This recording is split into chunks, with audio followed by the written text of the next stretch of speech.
Toyota has great summer deals during the 99 Days of Summer Sales event and the Toyota National Sales event. Get 2.49% financing for 60 months on the 2021 Toyota RAV4 Prime SE all-wheel drive, Miller Sport Highway in Amherst, or shop online at northtowntoyota.com. Whatever you're looking for, you'll find it at Northtown. It's a snap. Buffalo Bills football is brought to you in part by Connors and Ferris, your workers' comp attorneys. Call 684-COMP today. And by Toyota, the official vehicle of the Buffalo Bills. Let's go places. What a great scene today in Orchard Park. No restrictions on the capacity, unlike last year. So it's really the first time a lot of these fans have been to Highmark Stadium in over a year or longer. And it's a warm one today. Temperature is 84 at kickoff, but it feels like it's in the 90s. And Steve, a really surreal pregame atmosphere for a preseason game. Absolutely, and just driving in today, I mean, usually it's not that difficult to drive in on a game day, on a preseason game day, but this was much more like a regular season atmosphere. People were in the parking lot yesterday getting ready. The camper lot was starting to fill up. You know, the smell was there, barbecue, the grills, everything. You know, the thing that has come to be associated with games in this venue, it looked to be in full force here today, and this just didn't. And it is so hot out, and it's, you know, you go from this in the preseason to, you know, zero. You know, the chilly weather of the January, it's a long time coming, but they see the entire spectrum weather-wise. Packers won the toss. They elected to defer, so the Bills get the football first. This is Marquez Stevenson on the return. He has flashed in the preseason, but this time tackled at the 20-yard line. And Josh Allen will make his preseason debut for the Buffalo Bills. Sean McDermott telling us he could play anywhere from one series to maybe as long as the first half. It'll be a gut reaction for McDermott as to when he takes Josh Allen out. Yeah, he's out there with Gabe Davis, Cole Beasley, and Emmanuel Sanders. Steph Diggs probably not going to see any snaps today, but those three out there certainly good enough to give Josh Allen some options in the passing game. Allen in the shotgun on first down, and a quick toss to Singletary out of the backfield, and he is taken down for a loss on the play. Innis Gaines makes the play for the Packers as we take a look at our Highmark Blue Cross Blue Shield Bills starting offense. And other than Steph Diggs, it's the full complement of the ones for Sean McDermott. Singletary out there and catching that pass on first down. Feliciano and Ford getting the start at the offensive guard positions. Allen right back to the air, has time, and connects with Cole Beasley. Up to the 27-yard line before Harris makes the play. It's always interesting to watch Brian Daboll call plays in the preseason. Now Josh Allen and company will go a little bit no huddle on a 3rd and 3. 2 quick completions for Josh Allen. Getting the ball out of his hands. They do not want to risk it. They want him to knock the rust off, but risk-free. On 3rd and 3, Allen fires, and it's caught by Gabriel Davis. He's got the first down. Wrestled down by Henry Black, but the Bills move the sticks. This is indicative of what we saw last year from this offense. Josh Allen being able to put this on there. He throws this before Gabriel Davis even turns around. The timing and chemistry we saw last year seems to be carrying over. This team is so difficult to get off the field on 3rd down. It was true throughout the entire year last year, and it's one of the crucial elements of their success. A 13-yard pass play to number 13, Gabriel Davis, and Allen is going to keep throwing the ball. This time he finds Knox, and Dawson Knox is tackled at the 47-yard line. And you had to figure, Steve, with Allen playing, they weren't going to hand it off. I mean, they want to get Josh into a rhythm, and we've seen all passes so far. And, you know, too, the ball's coming out of his hand pretty quick. Straight four-man rush by the Packers. Haven't sent any pressure. Josh is under no pressure. And if they're going to do that, it's going to be a pretty easy day for him here. Should also point out the Packers, like they've done in the first 2 preseason games, are resting the majority of their starters. Here's Emmanuel Sanders into Green Bay territory for a first down. Yeah, the Packers with 31 guys off the top of their roster that are not going to play today. But Emmanuel Sanders getting his first chance to be seen in a Bills uniform here. Josh Allen, lots been said about bringing Sanders in, and I said it in the open. Sanders is a guy that the Bills wanted earlier in his career, and now they finally get a chance to line him up. Here he is in the slot at the bottom of your screen. Josh Allen has started 5 of 5 for 32 yards. Allen, another completion to Davis. And he is taken down at the 41-yard line by Black.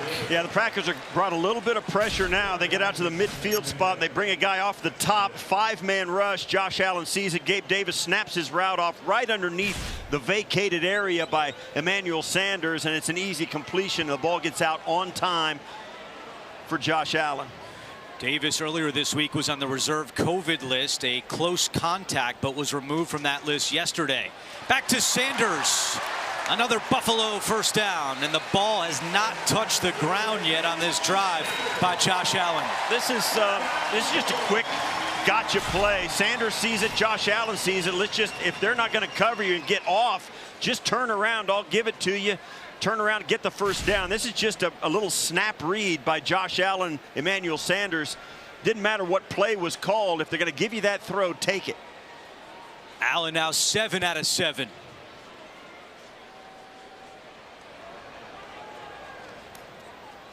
Back to the air. Here comes the pressure. He's able to locate Singletary down the sideline, inside the 30, and shove that out of bounds. Yeah, got a little bit of pressure finally on Josh Allen, just coming off the guard, the defensive tackle squeezing through there. Josh Allen easily avoids it, but that, the Packers, they brought pressure once and it cost them. Now they're just running a straight 4-man, no games up front for the Packers. The offensive line of the Bills, with their starting 5, at least from a year ago, on the field, seem to have had no trouble yet. 2nd down and 4. Allen, another strike to Sanders, and another Buffalo first down. Yette makes the tackle for the Packers, but this has been a very impressive drive for Allen and the Bills. Yeah, he looks to his left, comes back, and then comes back late to his right. And I say late, it only took about a second and a half for the entire play to develop. Josh Allen went from his eyes left, then down to the center of the field to the safeties, and then snapped the quick throw off to the right for the first down.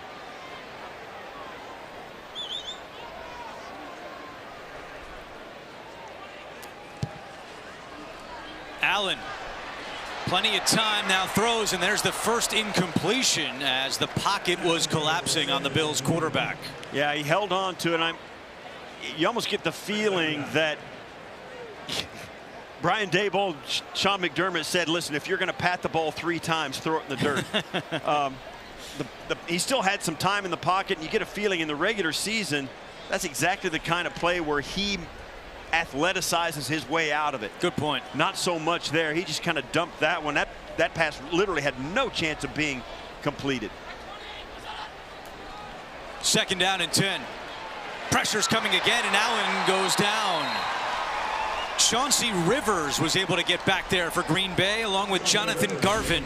Yeah, this is Josh Allen slips trying to pivot out of this, but they do get good pressure off both ends from Green Bay, and Allen does the wise thing and goes down. Now, after moving the ball so effectively, the Green Bay defense tightens up, gets some pressure on Josh Allen, gets a throwaway and then a sack. In the preseason, Buffalo 30% on 3rd down. This is 3rd and 20 for the Bills.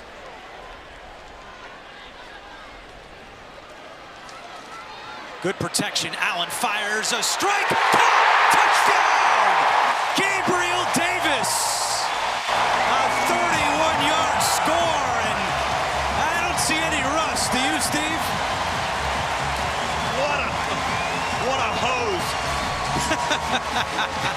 He threw that Wow, he threw that from the 35-yard line about 2 yards deep in the end zone, and it never got over 8 feet in the air. I mean, he roped it right over the top of the defender on the goal line, stood tall in the pocket, and that's what we saw last year. And that was a really nice throw to cap off the opening drive.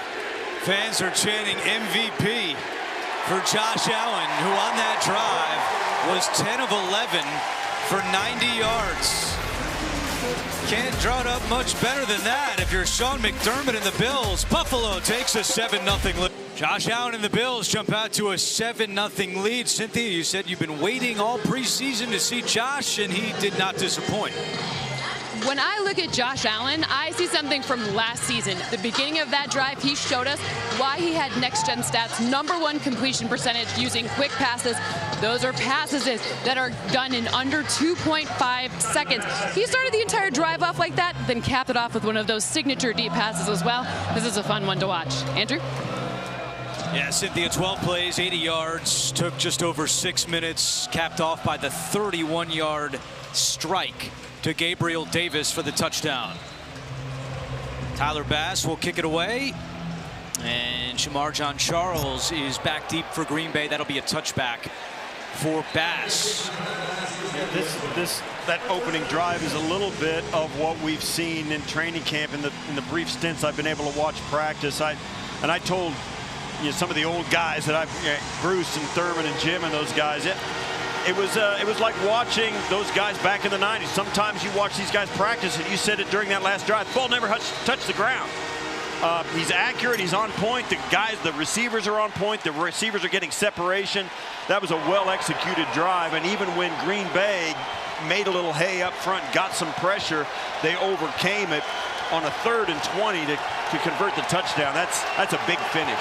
First time we've seen the Bills starting defense out there going against Jordan Love and the Packers. Aaron Rodgers will not play as A.J. Dillon takes the handoff for Green Bay and picks up a couple of yards. Let's take a look at our Buffalo Bills defense, presented by Highmark Blue Cross Blue Shield, the official healthcare plan of the Buffalo Bills. Jerry Hughes seeing his first taste of preseason action today. Tremaine Edmonds, Matt Milano, A.J. Klein all out there as well. Yeah, and you know who's at the far defensive end opposite Jerry Hughes is Greg Rousseau. First-round pick out of Miami, who has 2 sacks in the first 2 preseason games. Jordan Love looking to throw on 2nd down and connects with Josiah DeGuara. And right there to make the tackle was A.J. Klein for the Bills. Bills coming out in their base defense 90% of the time a year ago. A.J. Klein or the 3rd linebacker was not on the field. They were 2 linebackers, 5 DBs, 90% of the total defensive snaps last year. Here in the early going, the Packers come out in a little bit of a heavy formation with 2 tight ends and some running backs, so they have to go base personnel. Now they're back into their wheelhouse with 5 DBs on the field. As Saran Neal comes in to replace A.J. Klein on 3rd down and 4, and the fans making some noise here at Highmark Stadium. Movement up front, there's a flag, and they blow it dead. This is going to be on Jerry Hughes. Although the offensive lineman jumped, I think he reacted to Hughes. The question is, it was Hughes in the neutral zone. Referee today is Brad Allen. Neutral zone infraction. Yep. Number 55 defense. 5-yard penalty. First down. Yeah, and that's a crusher, and that's preseason right here. Jerry Hughes, and you'll watch as he jumps in, as he crosses the ball. Now, if he twitches and moves, and the reaction from the offensive line happens, it doesn't matter unless Hughes is across the line of scrimmage, which he was. If he just stood up quick or twitched and the offensive lineman reacted, it would be a penalty on the offense. Hughes, the longest tenured member of this Buffalo team, now in his 9th season with the Bills. So a first down for Green Bay. Play action. Love has some time. Touch pass has a wide open man, and that is Reggie Begelton. Big pickup there for Green Bay and Jordan Love. A gain of 29. Yeah, Cam Lewis is in coverage and gets turned around on a post corner. And you'll see he's in the back pedal on the inside. He turns his hips, and then as he turns, and the receiver snaps off that route to the sideline. That's where he gets lost.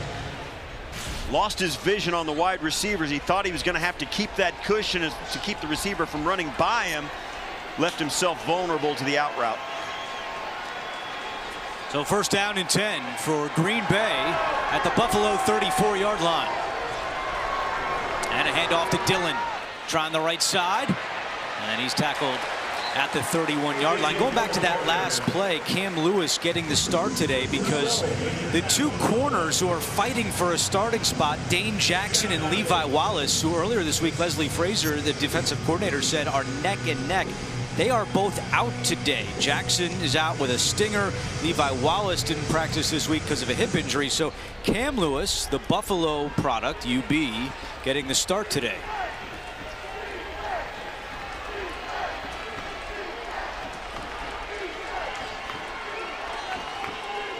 Second down and 7. And another penalty marker, and this time it's against Green Bay. False start. Offense, number 86. 5-yard penalty. Yep, and this is just a easy call. You see it.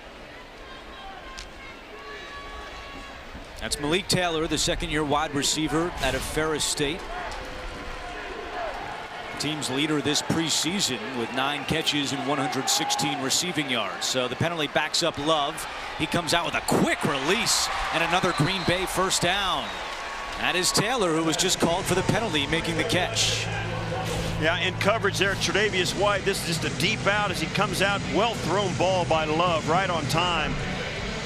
Tre'Davious White is right there, well positioned. It comes, it throws it, catches it with his body, hard to knock it loose. Nice route, and I'll tell you what, it's a really good throw by Jordan Love. 14-yard pickup. Love did not play last week against the Jets, out with a right shoulder injury, but returned to practice on Monday, and he's going to see a lot of time today for Matt LaFleur. It's Dillon on the handoff, and he muscles his way just down to the 20-yard line. It's interesting, too, the Bills doing the rotation up front. They are heavy into that on a day like today. I don't know, it's September, or late August. It's really important to have enough healthy bodies to rotate through on the defensive line. You get guys like Addison, Bam Johnson in there now. Justin Zimmer is in the game as well. Vernon Butler. You can bet it'll be 4 different guys if they stay out there any longer than they are. Second down and 7, and it's Hill. And Hill is pushed back and taken down. Saran Neal with the tackle for the Bills. This is well executed here up front by the Packers. It looks like it's going to be a kind of an end around, which gives the hesitation on the pursuit from the backside. Saran Neal, the defensive back guys in the defensive back room will tell you Saran Neal's one of the better athletes they've ever been around, and that comes from a defensive backfield room in the NFL. It's hard to stand out in that room. Saran Neal, one of the best athletes you'll ever come across. Third down and 3, and a handoff to Hill up the middle. He's got the first down inside the 10, and he's brought down finally at the 7-yard line. The rookie Kylan Hill, a 7th-round pick out of Mississippi State, has impressed this summer for Green Bay. Yeah, Jordan Poyer coming up to make that tackle late. Well blocked once again up front. Bills looked like they were thinking that was going to be a drop back. The quick handoff up inside. Hill does a nice job bouncing that around the garbage right up in front and getting the first down. Well executed play. Green Bay offensive line, I know there's a lot of guys that are not playing up there, but the guys who are doing a nice job. First and goal. Handoff, Dillon. And he gets inside the 5-yard line. Tremaine Edmonds on the tackle for Buffalo. You know, you were talking about the defensive line for the Bills, and they have so many options down there. It's going to be very interesting as teams have to get down to 53 on Tuesday, how that shakes out for Buffalo, and we might get some insight into that in the third quarter. Bills general manager Brandon Beane will join us in the broadcast booth.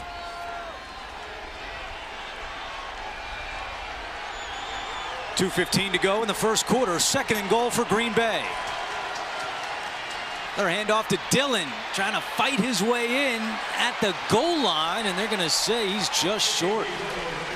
Yeah, this has a chance to be a really good football game. I know it's a preseason game, it's the last one and all that, but these are two teams that made it to the championship game last year. Both teams were unable to get to the Super Bowl, and they walk into this season kind of ready to make another step.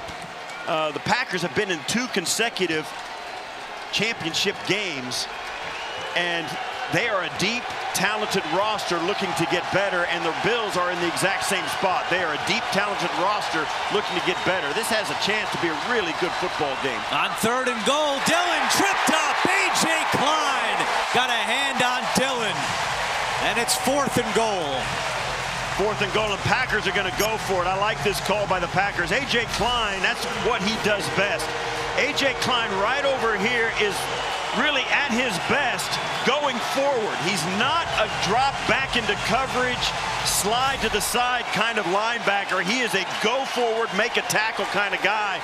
Perfectly executed on that play. Down the line of scrimmage, play on the offensive side of the football, and he made the play. I like this call by Green Bay going for it. Give Jordan Love a chance to run or pass. It sounds like a regular season game right now. These fans are incredible. 4th and goal, broken up. And Tre'Davious White got a hand on that one.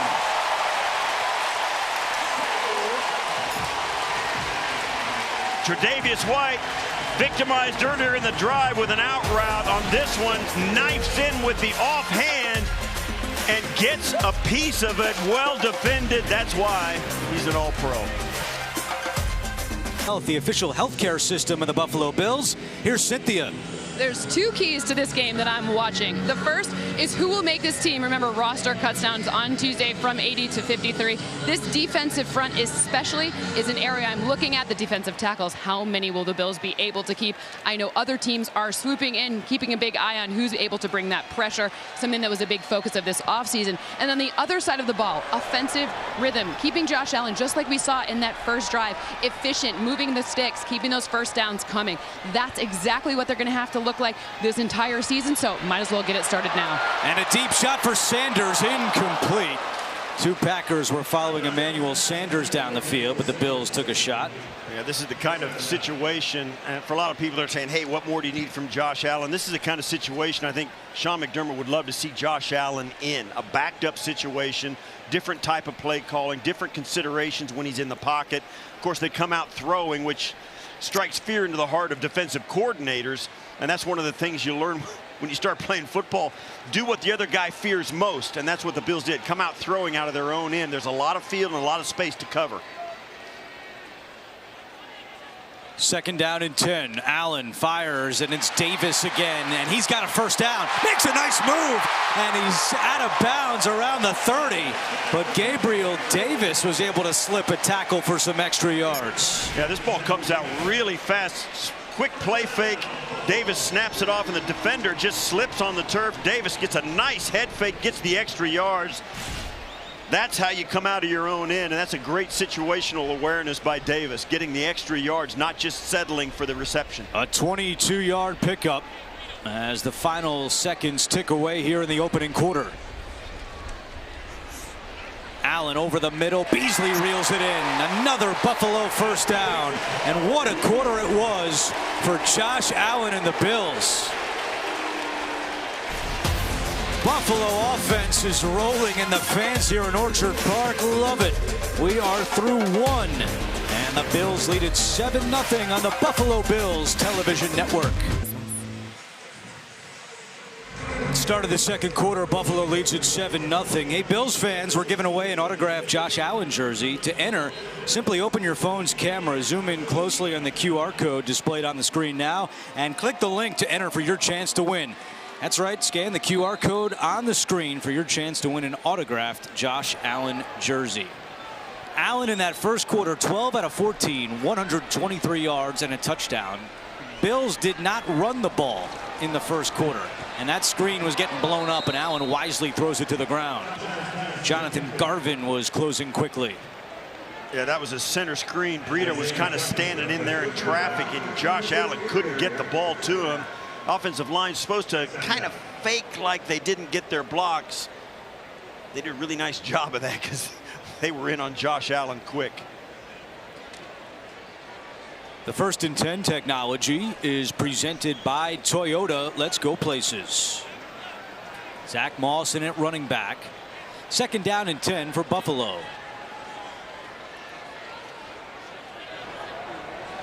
And we finally have a handoff. Moss gets a yard. So clearly the game plan was to get Josh Allen in a rhythm. The first run of the game for the Bills comes on the 2nd play of the 2nd quarter. Yeah, nice job up front by Daryl Slayton, who knifed in off the outside and ended up right in the hole in front of Zach Moss. He forced him to sidestep in the backfield before falling forward for 1 yard. Well defended. Bills going with Ike Butker and John Feliciano as their offensive guards on this drive. It's 3rd down and 9 for Allen and the Bills. Allen takes a shot and cannot connect with Sanders. Good coverage on the play by Isaac Yette, who was acquired in a trade with the Giants earlier this summer. Yeah, and that wasn't a 3 and out. The Bills got out of there deep in their own end.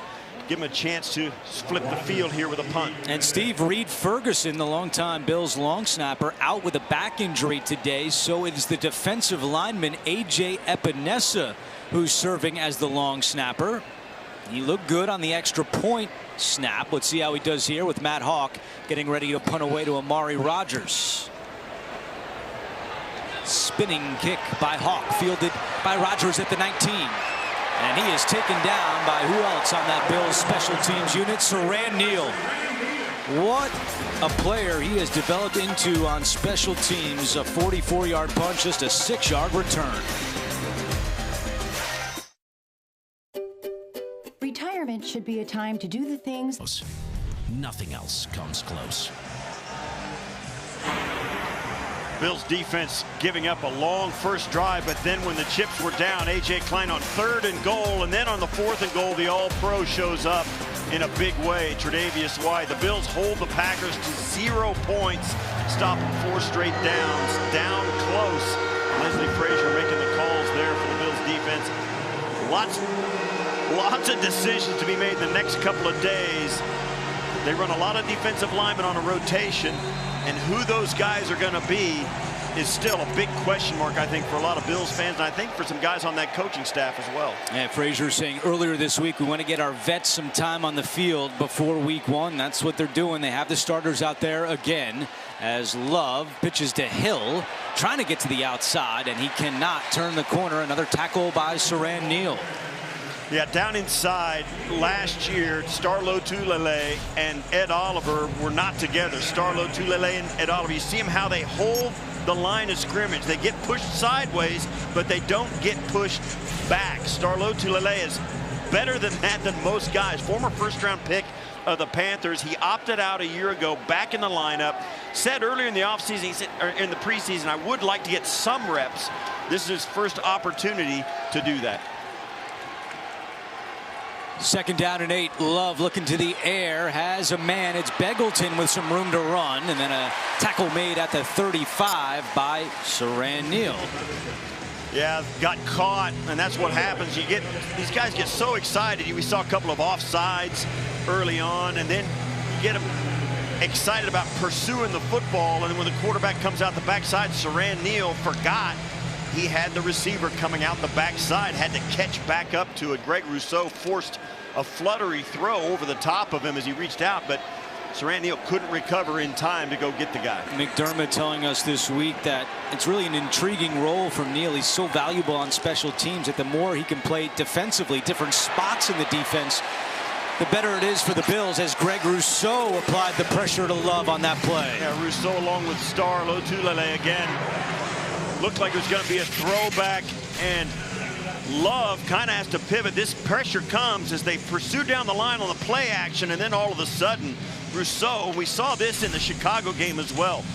Doesn't look like he's running fast, but he is so tall and so long-legged. He covers ground fast, and he gets on the quarterback very quickly, and he forced the throw away there by Love. 2nd down and 10. And it's Hill up the middle with some room to run, and he picks up a Green Bay first down.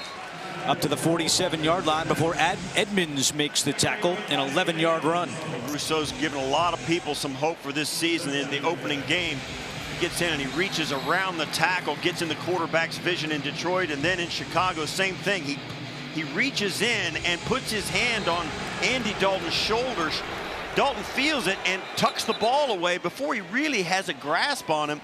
His presence and his length makes the quarterback feel him a lot quicker than he's actually present in the quarterback's area.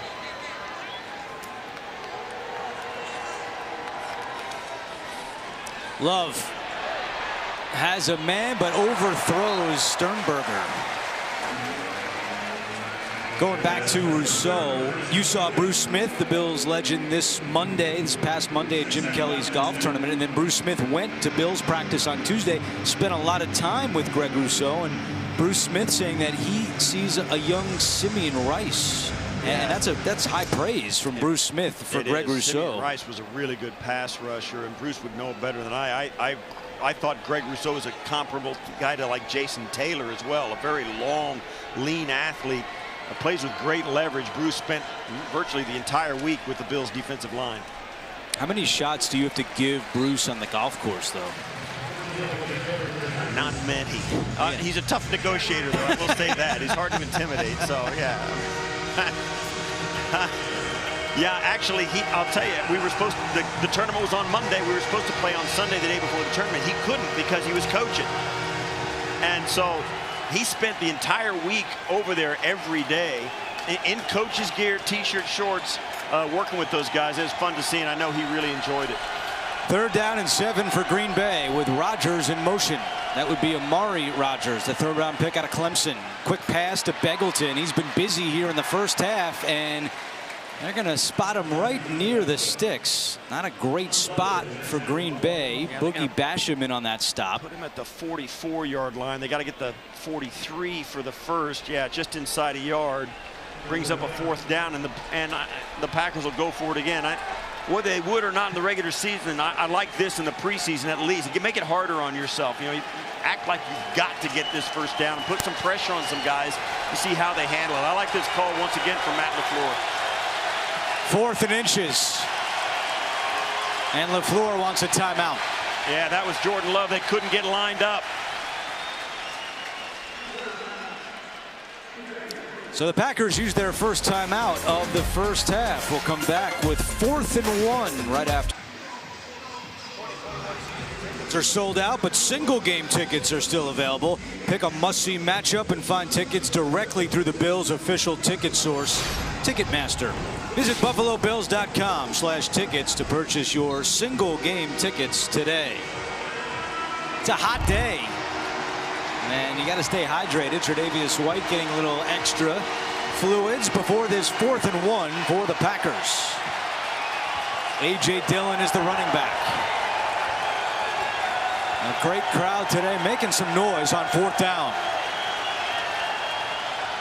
Love throws. He's got a wide open man. That's Daphne.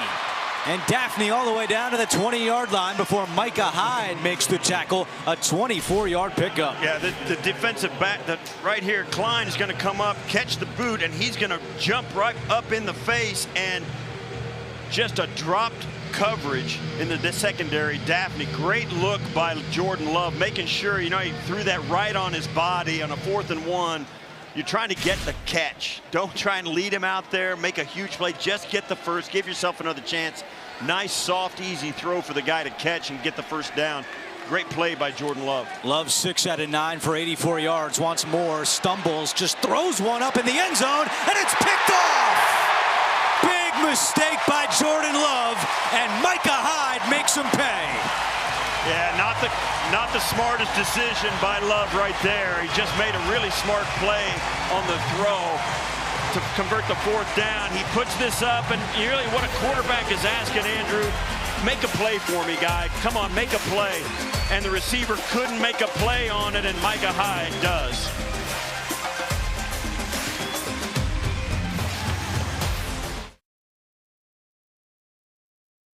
Play in the end zone after an ill-advised pass by Jordan Love. Well, the pressure comes, and this is what teams are going to get from the Bills this year. Epineza, Rousseau, they're long, and a quarterback feels like he has to get away from them to throw the football. Jordan Love puts a lot of arc on this, kind of a Russell Wilson type throw. The rainbow, make a play for me, my guy. And there's just too many Bills down there at the other end. Feliciano and Butker remain the starting guards. Josh Allen still under center for Buffalo. And it's a handoff to Breida. He's got great speed. And Matt Breida is forced out of bounds. A 15-yard run for Matt Breida before Christian Uphoff catches up with him. It's one of the things Buffalo wanted to do, is to get a home run hitter on their offensive backfield. Breida does have that. He's very fast. You saw him get down the field, and the Packers had to go full throttle right away to catch up to him. He gets an easy first down on a 15-yard gain and on a quick little inside handoff. Only played 11 games with the Dolphins last year. He was not their main back, but he went to the Super Bowl with San Francisco, and he's a nice addition here for Brandon Beane and the Bills as Sanders comes close to another Buffalo first down. A late shove that the fans don't like here in Orchard Park. Yeah, it's a quick, easy. This is another little quick, easy completion to Sanders.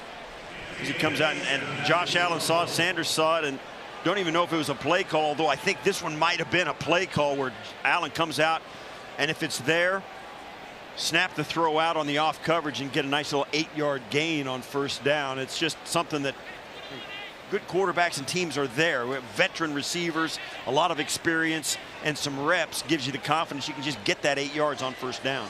Second down and 2. It's a pitch to Moss. He's got blockers in front, and Moss has the first down into Green Bay territory. A flag flies in. Might be a low block on the outside. This is a new rule where if offensive linemen go out wide, they cannot lay low blocks out, or it could be a hold as well.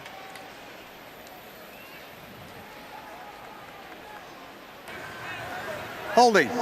Offense number 13. 10-yard penalty. Down. That's on Gabriel Davis, who caught the touchdown back in the first quarter. Yeah, it was not one of the offensive linemen. Right up here, he's going to get engaged on the outside. That's John Charles. In the first preseason game against the Lions, the Bills had 9 penalties for 112 yards. But last week they really cleaned it up in Chicago. Only 4 penalties for 28 yards. Second down and 12. Allen, quick pass right to Davis. And Davis is stood up in tow on the tackle for the Packers. Yeah, Ray Wilborn was out there very fast as well. Nice coverage by the linebacker from the inside. Wilborn out of Ball State. He covered some ground on that, and that's one of the things that linebacker. It's a dicey situation for linebackers these days. You get these teams that are going 4 wide, 3 wide like Buffalo does. You need linebackers who can really run and cover.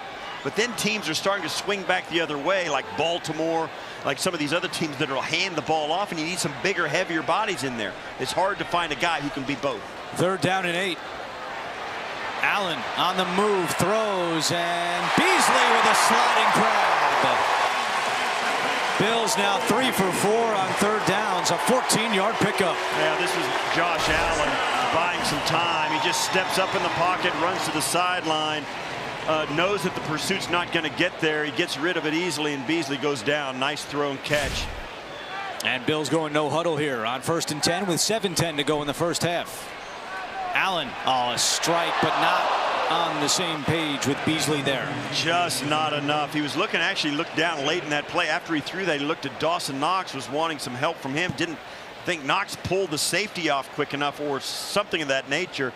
Yeah, he just missed Beasley on that throw. Let's check in with Cynthia Freeland. Well, we just saw on that last play something we've seen a ton of, and that would be Josh Allen completing a pass to, of course, Cole Beasley. And when you talk about all the things that Josh Allen does on the run, well, he's the 3rd best in terms of completing passes on the run last season, something we see again in this game. However, we saw one time now movement before the snap. Oh, no, the second time just now, movement ahead of the snap, an area that the Bills were 2nd best in last season in terms of completing passes.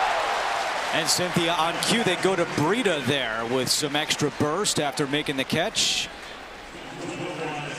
Yeah, so much happens in the preseason. Most people talk about how vanilla offenses are and how little they do offensively and how few things they show. I think the Bills have shown more, particularly in the Chicago game with Stritesky at quarterback, and also here today with Josh Allen.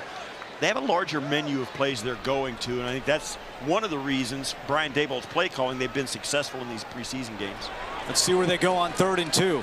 Allen, and not able to connect with Sanders. He was open. Josh Allen is now begging Sean McDermott to go for it on 4th down. He's going to win his case. Sean McDermott looked at Heath Farwell, the special teams coordinator, gave him the stiff arm. So they're going to let him stay out on the field. McDermott really has shown at different times the willingness to let his players play. I mentioned in the open the Week 17 game last year where it didn't help the Bills or hurt the Bills. He let those guys play a large portion of the first half, if not all the way through halftime. Let them play, and here in the preseason, Josh Allen on a 4th down. 4th down and 2. Allen, nobody home. He's got a lane to run, and he picks up the 1st down. And this preseason on 4th down, the Bills are now 5 for 5 after that run by Allen. Well, Allen is a big reason they're 5 for 5 in that one. Running quarterbacks are the best short yardage running backs. And they've always got the football in their hand. You always have that option of giving them a chance just to either quarterback sneak it, or when a play breaks down, to dive on a 4th and short. A quarterback who's an athlete like Allen, like Jordan Love, Aaron Rodgers certainly fits into that as well. Cam Newton in New England. These guys, it's so difficult on short yardage to stop them. 1st down and 10. Pressure's coming. Allen able to locate the screen. He's got his man Nate Becker for a 1st down. 2nd catch of the preseason for Becker. And he gets 13. Yeah, the tight ends have been a little bit of a question mark here. You see double tight end formation over here as Becker is the inside guy. He's going to step out as a pass pro, then just turn around after the defender pursues the quarterback, makes the catch, and bowls his way for a nice gain. Becker played in 1 game last year. He spent most of the season on the practice squad. And Buffalo's drive continues. This is the 11th play. Inside 5 minutes to go in the 1st half. Hand off to Moss. He's got room. Morris in front of him. And Moss has another Buffalo 1st down. A late flag comes in from the secondary. Oh, and this is a late hold. And Darrell Williams had his head down. Let's see if it goes against the Bills' right tackle. Yeah, Darrell Williams and Deion Dawkins are having a conversation. Holding. Offense, number 80. 10-yard penalty. 1st down. It goes on the tight end, Hollister. He's right here at the end of the line of scrimmage outside Darrell Williams. This is a very, very late call as he goes up into the 2nd level, gets to the linebacker. And I don't know. Yeah. I don't know. It's hard to see on that where there was a penalty. It was a very late call, so there you have it. It pushes the Bills back to the 28-yard line.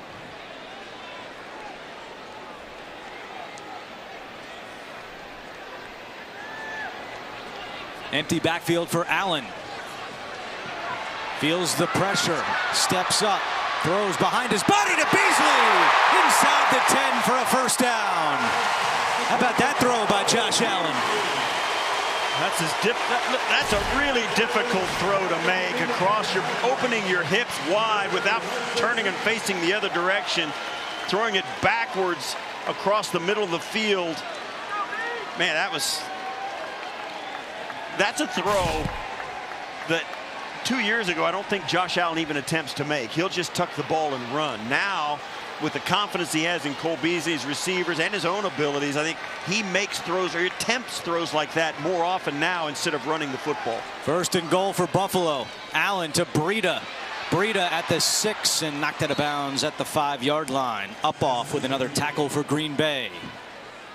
Yep, no gain there. That was, yeah, that play that Josh Allen just made, and that's one of the things as a receiver you kind of get used to. Not that that's not a special play, it is, but you get used to making yourself available somewhere, some way. And a guy like Josh Allen with his abilities, he can throw it back across the field against his body. He can make some throws and deliver a ball into an open area if you can get there. And that's, your receivers become used to being available or making themselves available and makes your offense more effective. 14th play of the drive. Moss slips, stays on his feet, and bulldozes his way down to the 3-yard line. Jack Heflin on the tackle for Green Bay. It's down inside the 5, brings up a 3rd and goal from about what is going to be a little inside the 4, just right at the 3-yard line. And again, Buffalo going no huddle. And I think I'd like to see this 4-down territory, but we'll see if Sean McDermott agrees if they do not convert. Now Allen changing the play at the line.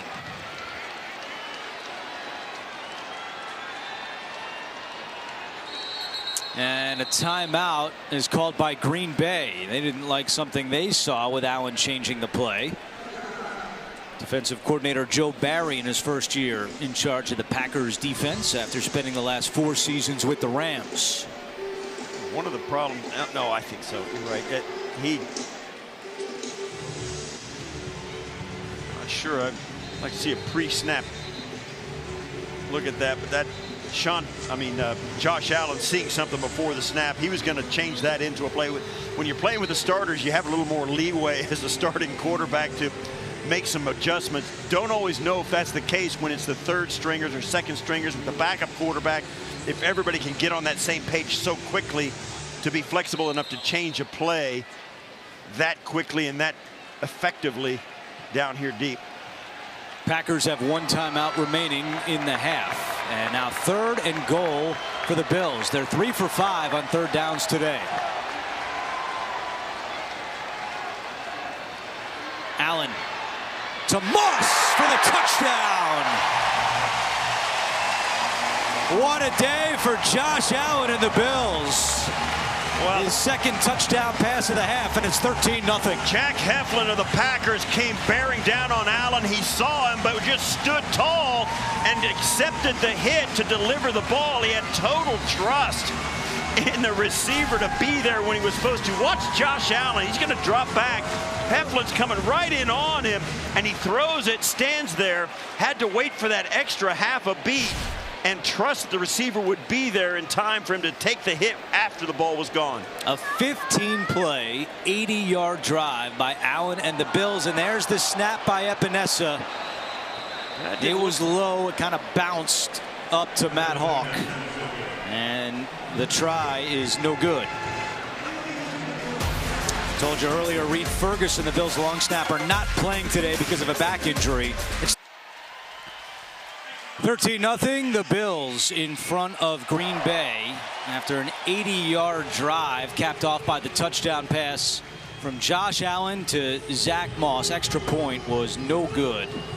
Look at Josh Allen's day, 20 of 26 for 194 yards and 2 touchdown passes. It seems really good. Yeah, it's hard to argue with that. It's been a great day. You would think that his day is done, unless maybe they get the ball back late here, maybe a 2-minute offense. I think that's probably what they'll say. And interesting, but maybe Leslie Frazier will be, Sean McDermott tells Leslie Frazier, hey, maybe get him more aggressive defensively so that we can get the ball back and get a 2-minute drill. Time now for our Wesley, Clark, and Peshkin real fact. Mario Addison's 5 sacks last season tied A.J. Klein for the most on the team. Combined with the previous 4 years as a Panther, Addison is now tied for or led his team in sacks in each of the last 5 seasons. He's going to turn 34 on September 6th. Now in his 2nd season with the Bills, but 11th in the NFL. So last time out, Jordan Love threw that interception in the end zone. It led to the Buffalo touchdown. Let's see what he does here with 1 timeout. Drops the snap, and down to the ground he goes.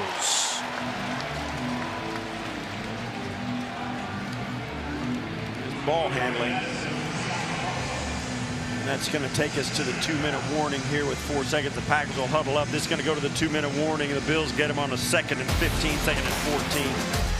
Love is 6 out of 10 for 84 yards and an interception here at the 2-minute warning.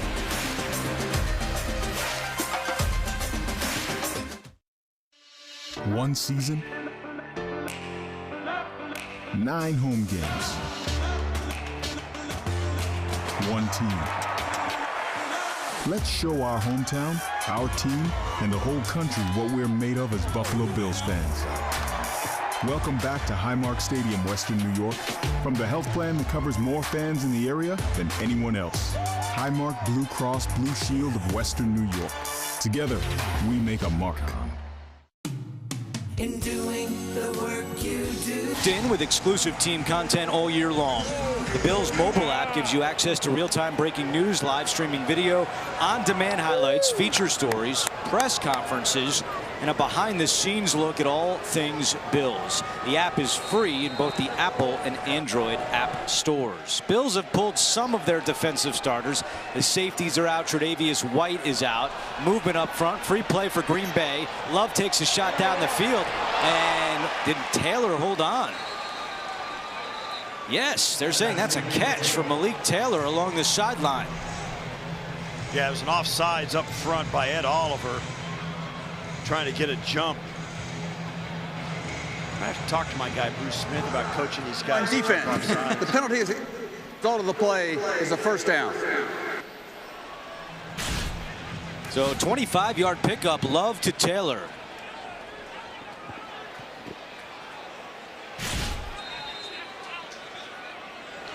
First down and 10 at the 47. Love, quick pass, and that one's reeled in by Taylor, trying to get out of bounds. He does, escorted out by Nick McLeod, who has taken Tre'Davious White's spot. Yeah, here's the catch that Taylor made on the sidelines in the middle of some traffic.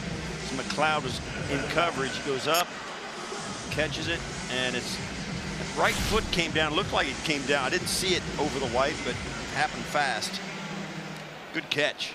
He's made a couple of plays.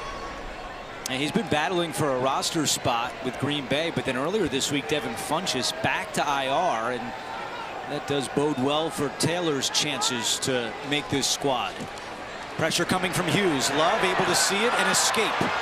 And Jordan Love picks up a first down, chased out by Cam Lewis.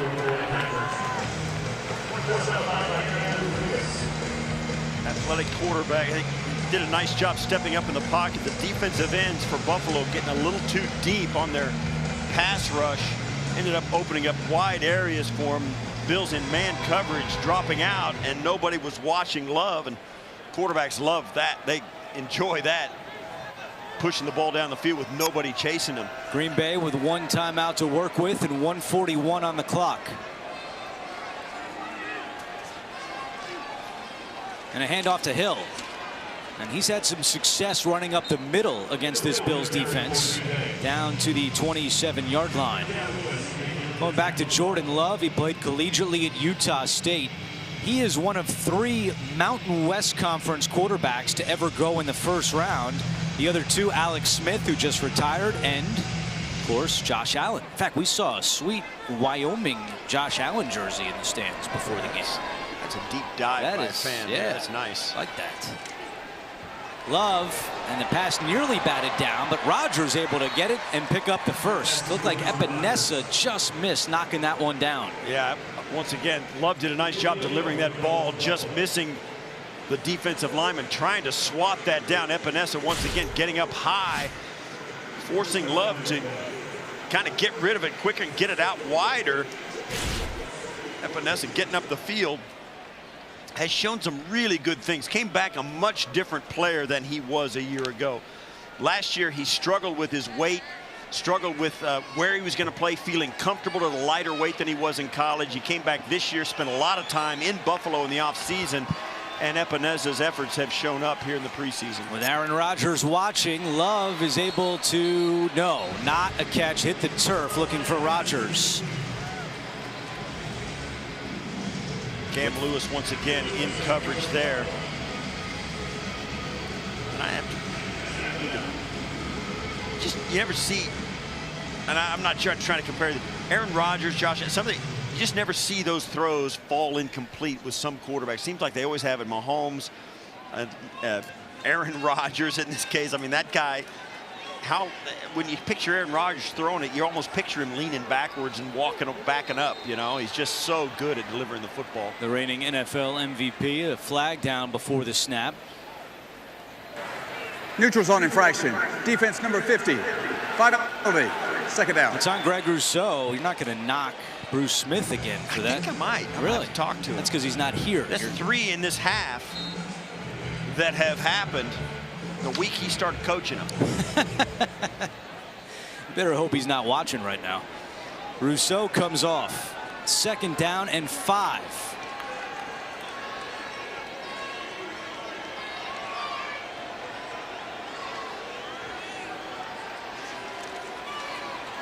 Love, screen to Hill, slips, gets back up. Hill down at the 10, cut down by Saran Neal, who's been very active in the first half for Buffalo. 7-yard gain. You laugh about it. I think this defense, if it's going to get better, it's going to have to happen up front. As you see this play happen, when the defense is all hepped up to pursue and get over it, and as you see that nice tackle there inbounds. Bills called timeout. One of the things that Bruce Smith said in his comments about coaching these guys up, he says you got to play on theirs, you got to beat the offensive lineman off his mark. You got to beat them, you got to explode into the backfield. And you can tell these guys are trying to get a jump on the snap. And he's right. I saw Bruce Smith play on the offensive side of the football more plays than he did on the defensive side. He was just always in their side of, their side of the line of scrimmage. And he's trying to impart that on his players. And I think most of these young guys, we've seen them, they're trying to get on the snap of the ball, get a jump on the ball. And three times this half, they got there too quick. On 1st and goal, it's Hill up the middle again, inside the 5 and down at the 3. And Sean McDermott calls his second timeout. At this point, it's about maybe having a chance to answer with some points of your own if you're the Buffalo Bills, stopping that clock. You don't do that, then the Green Bay Packers, with 1 timeout left, could run it down, take 2 plays or 3 plays with their timeout, could still, give you the ball back, score a touchdown with negligible time left on the clock. Now the Bills are in time-saving mode, and this is one of the things a lot of teams do not do, particularly defensive coaches. Give your offense a chance. They're trying to get out of the half without giving up points, and Sean McDermott saying, I don't care, whatever happens, we need some time on the clock because our guys can go. That's something a lot of defensive coordinator coaches forget to do, and in this case, Sean McDermott using the timeout gives them a chance maybe to snatch away some points at the end of the first half. Hill on 2nd and goal is stuffed. And he calls his last timeout there as well. It'll be 3rd and goal from the 5 after a 2-yard loss. And now it's a good strategy there, because now from the 5-yard line on a 3rd down, it almost begs the Packers to put the ball in the air. And then if you can force the incompletion, stops the clock, and now you've done it. Now you get them in a 4th and goal, and you're going to have some time left on the clock for your offense. But this is one where, I would be surprised, and maybe this is where you do it if you're Green Bay. Try and run the football in, and if you do make some yardage, then you can decide whether you want to go for it on 4th down on a run play or an offensive play, or settle for the field goal. Either way, if I'm the Pack, I don't know, I almost might try and run this football in instead of throw it. 3rd and goal. Fans making noise here at Highmark Stadium. Love demanding a play clock runs out, and a delay of game against Green Bay. Yeah, skip what I just said about running it now. Now it's 3rd and 10. And Love was trying to scream and stomp his foot and give the nonverbal signal as well as scream, and you just can't hear. Oh, we asked Sean McDermott about the fans, and he said it's a different dynamic communication-wise, and that's why I want to see our starters play, just to get some of that communication ready to roll for week 1. It's working in the opposite direction for Love and the Packers here. Well, the starting secondary is out. We'll see how Jordan Love fares. Pressure coming, Love to the end zone, and it's broken up. Andre Smith got a hand on that one in the end zone, and it's 4th down.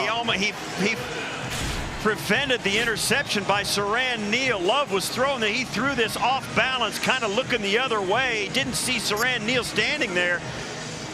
Andre Smith goes up and tips it away because Saran Neal right there is begging him to let it go, and he would have intercepted that and been going the other direction. Another rough pass there by Jordan Love. Lucky it was not picked off in the end zone for the second time. And LaFleur sends out Mason Crosby for a field goal, and it's wide left. Mason Crosby last year, including the playoffs, was 16 for 16 kicking field goals. That was his first field goal attempt of the preseason, and it's no good. And now we'll see, as you see this field goal replay, the Bills send out Jake Fromm to play quarterback here at the end of the first half. 28 seconds left. He'll go out there with a guy that the Green Bay Packers know very well, Jake Kumaro, at wide receiver. Yeah, former Packers. Take a look at Fromm, who so far this preseason 11 of 20 for 85 yards. He's been sacked 4 times, but he did have that great drive late in the Detroit game, the first game for Buffalo that led to the game-winning field goal. Bills 2-0 in the preseason. Packers 0-2. So Josh Allen's day is done. 20 of 26, 194 yards, and 2 touchdown passes for Allen. For those of you keep, that's a 122 quarterback rating. That stat is a strange one, though. I mean, Yes, could you explain that to me? Quarterback rating? It's how it's a rating that they give to quarterbacks. Okay, that's about all as far as that's all I need to go. I was told there'd be no math. So Fromm takes a knee, and don't go anywhere because Cynthia will grab Sean McDermott on his way to the locker room, and we'll have a reminder. Brandon Beane, the Bills general manager, joining us in the booth in the third quarter. All smiles here for the Bills. Allen and Boyer having some fun as they head in. And Cynthia is with Sean McDermott. I'm here with Coach McDermott. Coach, in the first half, you didn't even run the ball until the second quarter. Did you get what you needed out of this offense? What were you trying to show us today? Well, I thought we got into a rhythm offensively there in that first drive. But overall, we were sloppy. Sloppy with penalties, sloppy with drop passes, not getting off blocks. We can't do that. We had them in third and long the first drive, or a third and short situation, chance to get off the field, and we jump offside. So a lot to work on. I know it's just a preseason game, but there are 50,000 fans here, including on that last drive, helping to maybe throw the other team off a little bit. How does it feel to have fans back? Only in Buffalo, right? This only happens for a preseason game in Buffalo, so we're happy to see them back, and we need that home field advantage. Absolutely. Thank you so much, Coach. Thank you. Have a great season. All right, Cynthia and Sean McDermott, thank you. He's right. An awesome atmosphere for a preseason game here at Highmark Stadium, and they were treated to some good play from the Bills starters for the first time this summer. Josh Allen, 2 touchdown passes. And at the break, Buffalo leads 13-0. Coming up, it's the Northtown Automotive season schedule for the Bills, but the focus here today is on Josh Allen as we welcome you back to the broadcast booth with Steve Tasker. I'm Andrew Catalan. We'll hear from Cynthia Freeland coming up. Josh Allen, 20 of 26, a $194, 2 touchdown passes. I think he's ready, Steve. Yeah, it's hard to imagine it going better than it did. He got some easy completions to start out with, made some plays with his legs, made some off-script plays, and then made a couple of throws that were eye-popping. Showed his athleticism. He also took a couple of shots, physical shots that he got up and walked away from. So that's part of it as well. You want to see him mix it up and do this. This touchdown throw right here to Moss was a perfect example. He accepted the blitz, took the shot after delivering the ball for the touchdown. He's exactly what you want from your starting quarterback. Yeah, it could not have gone better as far as Buffalo's quarterback is concerned. How did it look down on the field, Cynthia? Well, when you watch Josh Allen down on the field, you cannot even think because the people are so loud. But I want to talk about Gabriel Davis, who caught that touchdown pass, and what he can do. The next-gen stats show that he is a deep threat. Those air yards per target, well, he's top 10 in the league last season, that forecast to go up. One of the other things to notice about him is how he handles his body control, especially near the sidelines. His body control, calming down with the ball and staying in bounds, and then, of course, turning it up towards the end zone. Andrew?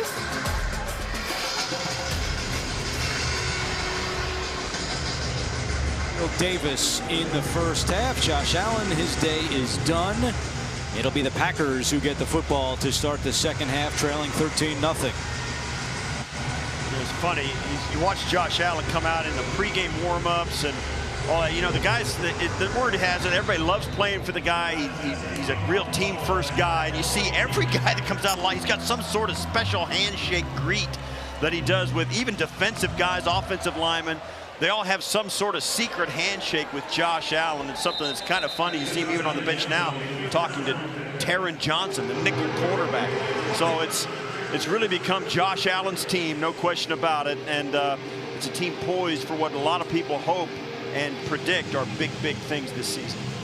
One of your former teammates is right next to us in the Packers preseason broadcast booth. That's James Lofton calling the game with Kevin Harlan for the Packers telecast. Yeah, it's good to see him as well. What a difference maker he was as a player, almost a Hall of Famer in only his Packers career, and of course coming to Buffalo and playing in the Super Bowls with us with a stint in the Oakland organization as well. James Lofton, great Hall of Fame player. Love starting the second half for Green Bay and connects with Beggleton for an 8-yard pickup. There is James. Yeah, he's a good friend, man. He's the best. You work with him in the regular season for CBS. You two are in the booth together, so you guys have a relationship as well. So well, I told him that, you know, I only signed up to work with him 18 weeks this year. This 19th week, I didn't expect to have to spend more time with him. He is one of a kind. He's a treasure. 7-yard pickup on first down for Love.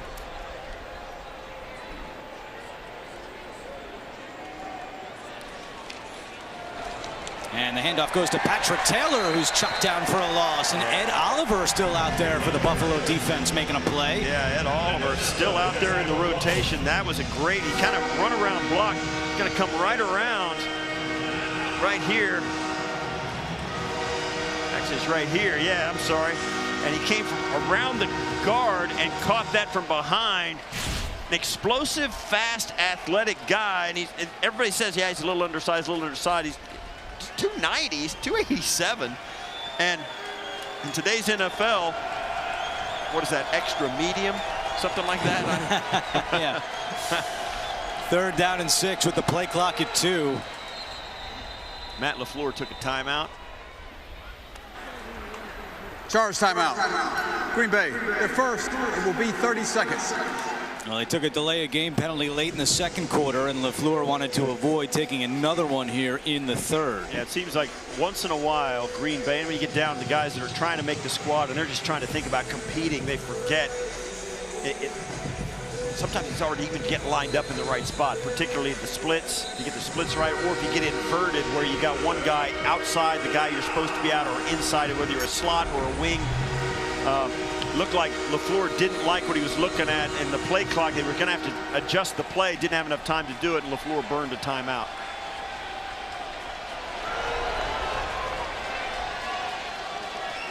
Third and 6. Now Sean McDermott's taking a timeout. What? Okay. Charge timeout. Buffalo, their first. Timeout. This must be a really important 3rd down right here. Timeout on the field with 13:33 to go in the third quarter. Welcome to your new emergency department. The first impression for most patients is going to be just a big wow. It's everything that we've wished for and dreamed for the patients and the staff. Our look has changed, but our commitment to you has remained the same. To provide every patient the highest quality of care delivered with compassion. And now we've taken it to a whole new level. At ECMC, our passion is our patients. One season, 9 home games, one team. Let's show our hometown, our team, and the whole country what we're made of as Buffalo Bills fans. Welcome back to Highmark Stadium, Western New York. From the health plan that covers more fans in the area. Josh Allen in that first team offense today. Yeah, those guys did a good job. Dayball didn't pull any punches. He came right out throwing the ball as he likes to do. And I thought Josh and the first team really did a good job of controlling it and taking shots when they were there. How tough of it was a decision to go with the starters? We've seen a lot of teams play it differently this summer. Green Bay is a perfect example. No Aaron Rodgers. Was it a tough call to put Allen out there as the Bills come up with a sack? Yeah, you know, it is. There's no perfect answer. You wish you had a crystal ball and could say, hey, if this player's going to get hurt, we'll hold him out or whatever. But you also have to get ready, and you got to play your guys. And, you know, we play Pittsburgh, and I know they've played their guys some as well. And, you know, we just felt at the end of the day, the guys that could go that had been practicing, you know, we obviously, Diggs has been working his way back. We held him out. But for the most part, we wanted to get our starters some work in the first half. Yeah, as this training camp comes to a close, and this preseason comes to a close here in the second half of the last preseason game, your job just begins. It's going to be long hours here from now until Tuesday. And certainly, as you see a dive play off on 2nd and 20, certainly the bulk of the work has been done. You're looking at, well, what, 10 guys, 12 guys, 5 guys, 3 guys, you know, a handful of guys that may or may not make the team. Yeah, no, I think we've narrowed it down to, you know, and some of it is, do you want an extra guy at this position, or do you want to go heavier here? Right. What would be more value for the season? What would be more value on game day? You know, obviously special teams will factor in as well. So some tough decisions, but that's part of the process. You don't want it to be too easy, or you didn't do a good enough job with your roster. On 3rd and 14, Love steps up, and he is hit hard at the 40-yard line. Andre Smith has been very active here in the preseason. He makes another tackle. Guys, you see that this will be, I guess, the first punt that we've got a chance to actually watch the Packers punt. They moved the ball pretty well in the first half. They had a couple of turnovers as well. You know, the special teams do come into play, particularly when you've got certain positions on your team that seem so deep, but usually defensive line, if you got defensive linemen as you're so deep in, it's hard to find guys like that can play special teams. Yeah, it is. I mean, Daryl Johnson's been one of Heath Farwell's favorite and has done a great job. Good rush there. And here's Stevenson on the return from his own 3-yard line. We know he's got speed. He's already taken one back this summer, and he's able to get across the 20-yard line. Yeah, so, you know, Daryl is one of those guys. Hold that thought, Brennan. We'll come back and we'll get your thoughts on Daryl right after this.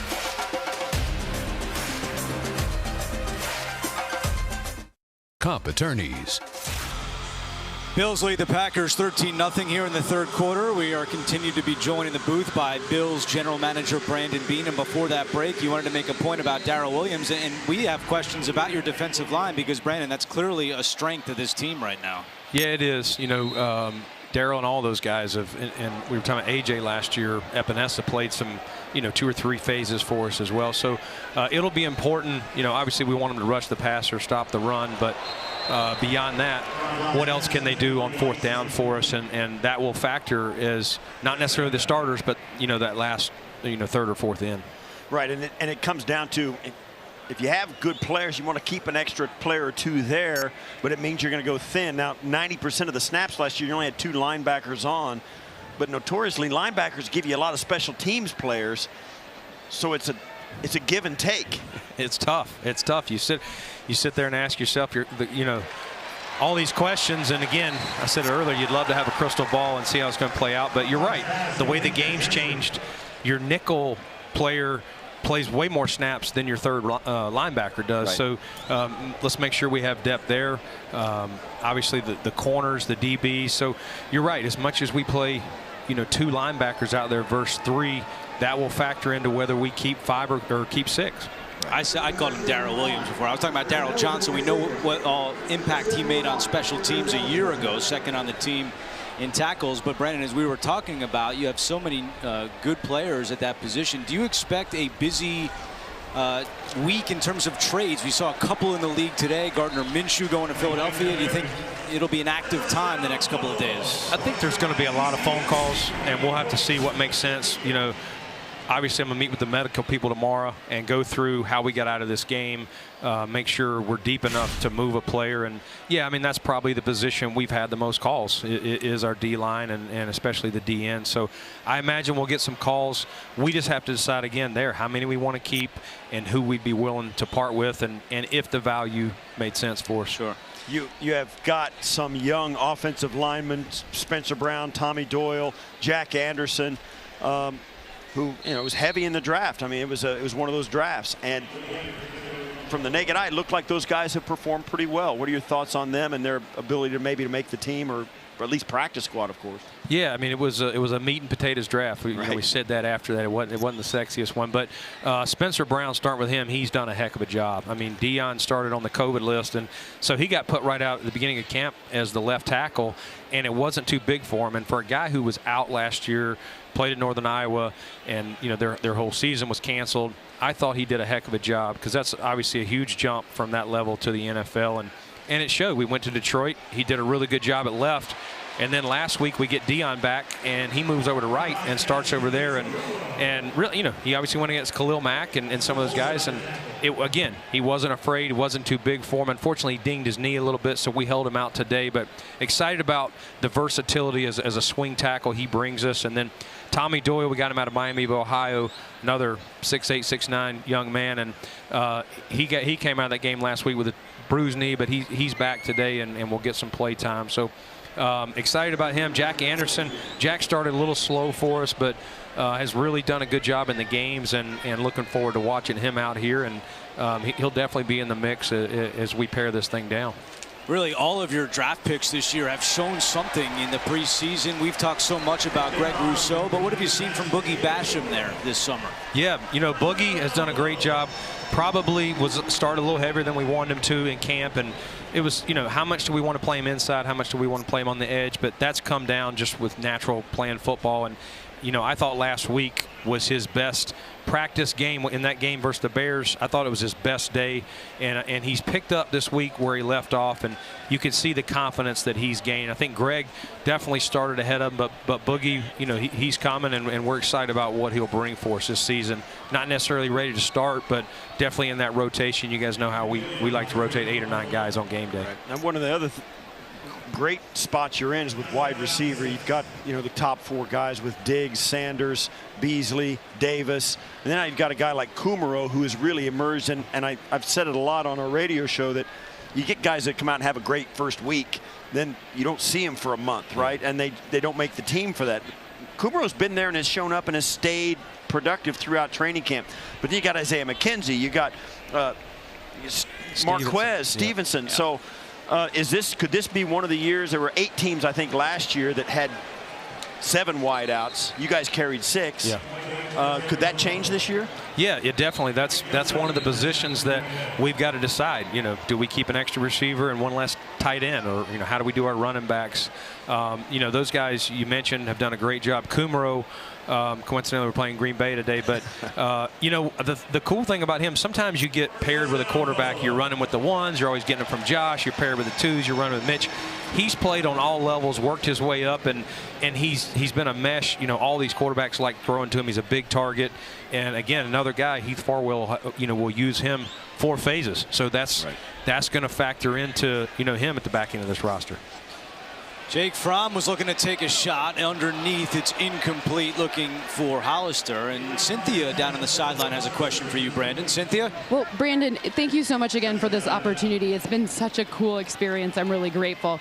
You and I have talked a lot about measurables on the field, from arm length to speed, all these different things. Can you tell me a little bit more about what are the qualitative aspects that you look for to define who is a Bill? Because that's something special that you do so well, and I think the people at home should hear a little bit about it.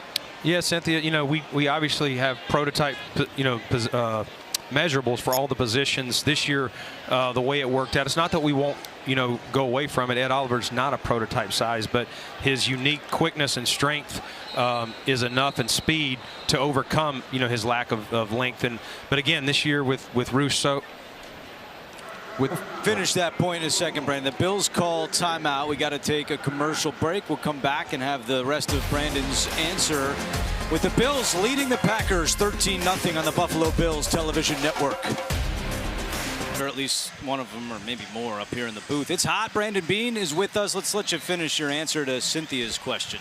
Yeah, so, she was asking me about, the size and the length that we look for in these guys. Again, there are exceptions. I was talking about Ed, but the guys we found this year, you can't teach what they have. You know, they're coming off the bus, 6'5", 6'6", 6'7", and those long arms that Greg has, or Spencer Brown playing at tackle, making guys, you know, Spencer's big thing is there's no reason to get beat inside with that length. Make guys go around him, and I think he's done a great job of using that.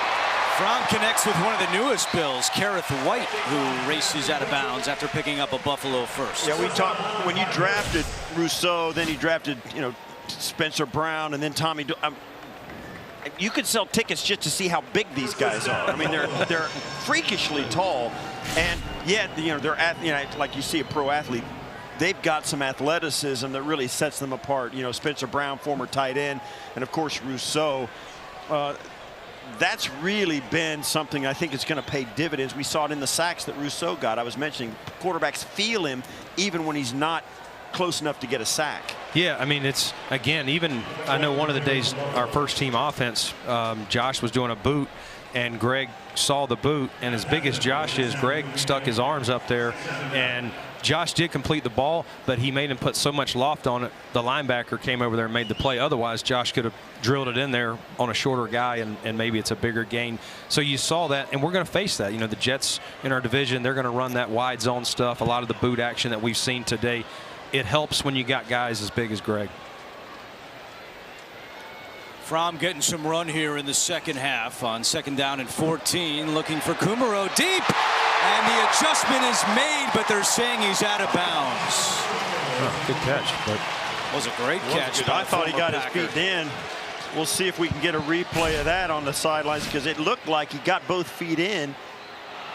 Oh, his foot was on the line. First one down was on the line. It was very close. Got the second one in. That's a nice throw by Fromm as well. And that's another thing. It's probably, I'm not going to say it for you, it's probably a 2-quarterback roster, but you can't live without 3 at least.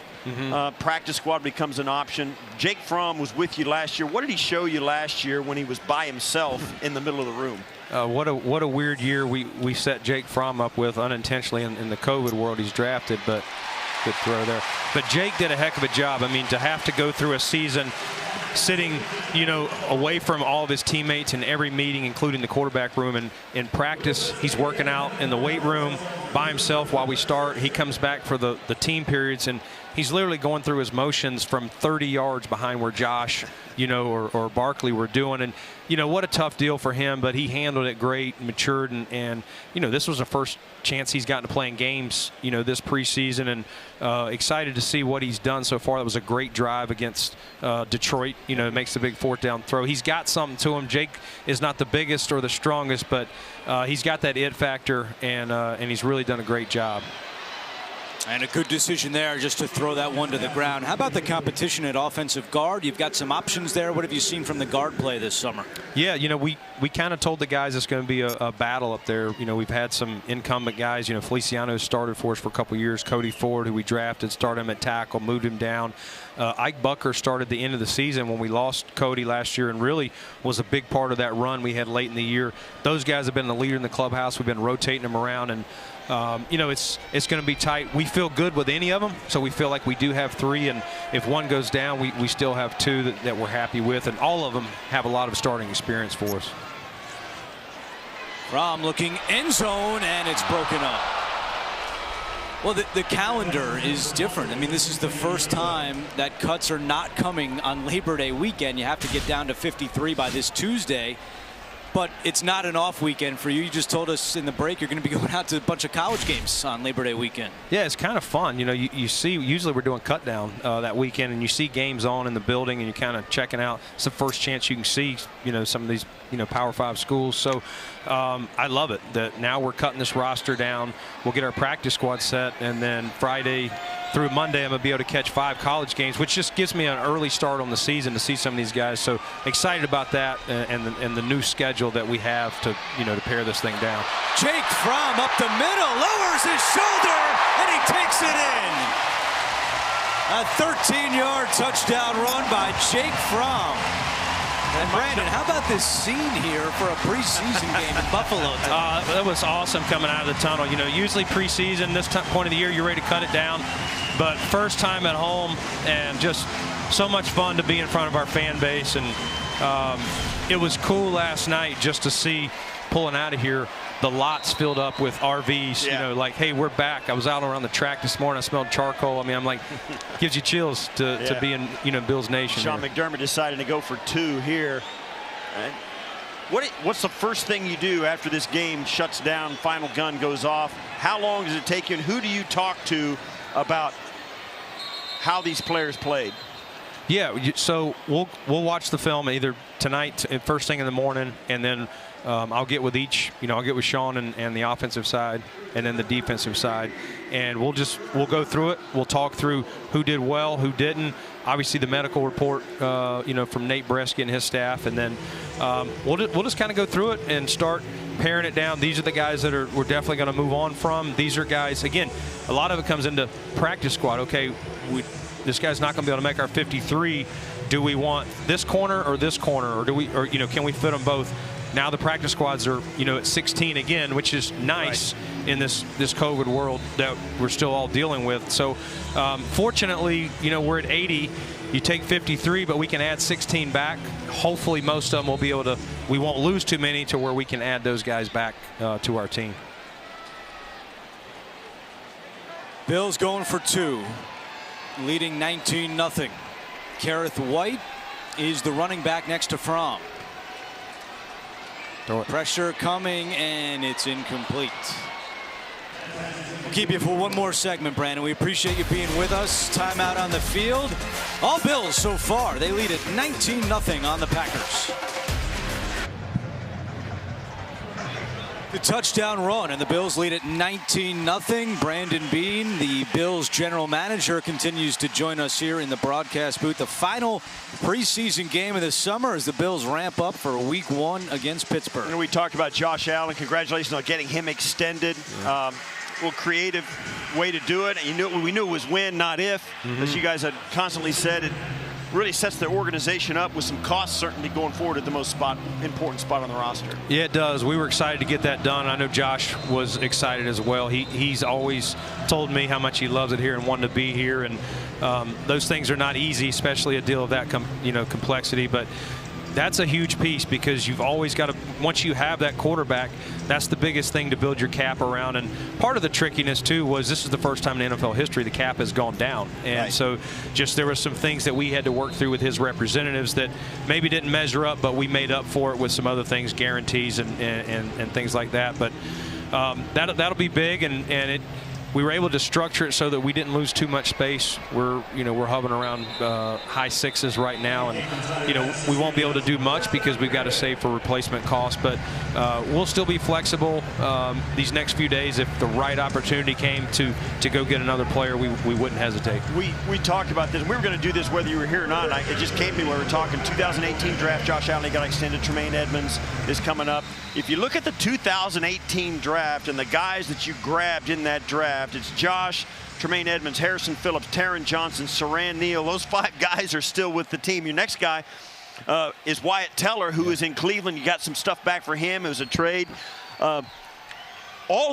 Every single guy in that draft is still playing in the National Football League. That's got to make you feel really good about your evaluation process. Yeah, I mean, that's all credit to our scouts. They do a great job of helping pare it down for me and Joe Shane, and as we do that. And that was a great start, obviously, to get Josh. We were very fortunate that he was there, and we had the ammo to get up to 7. And that's the guy we just talked about. Harrison Phillips, he got injured last week. He's had a heck of a camp.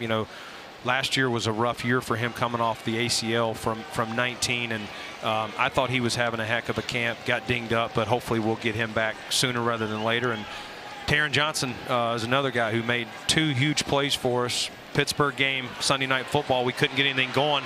He makes the pick 6, and we never looked back, and we kind of carried that momentum. And obviously the Ravens game, there was only 6,000 people here, but I swear it felt like the building was coming down. It was one of the most historic plays in the franchise's history. Yeah. I mean, it really was. It was a phenomenal play. Yeah, it really was. And he banged his hand this week, or we were going to play him. We had held him out so far, but he's done a heck of a job.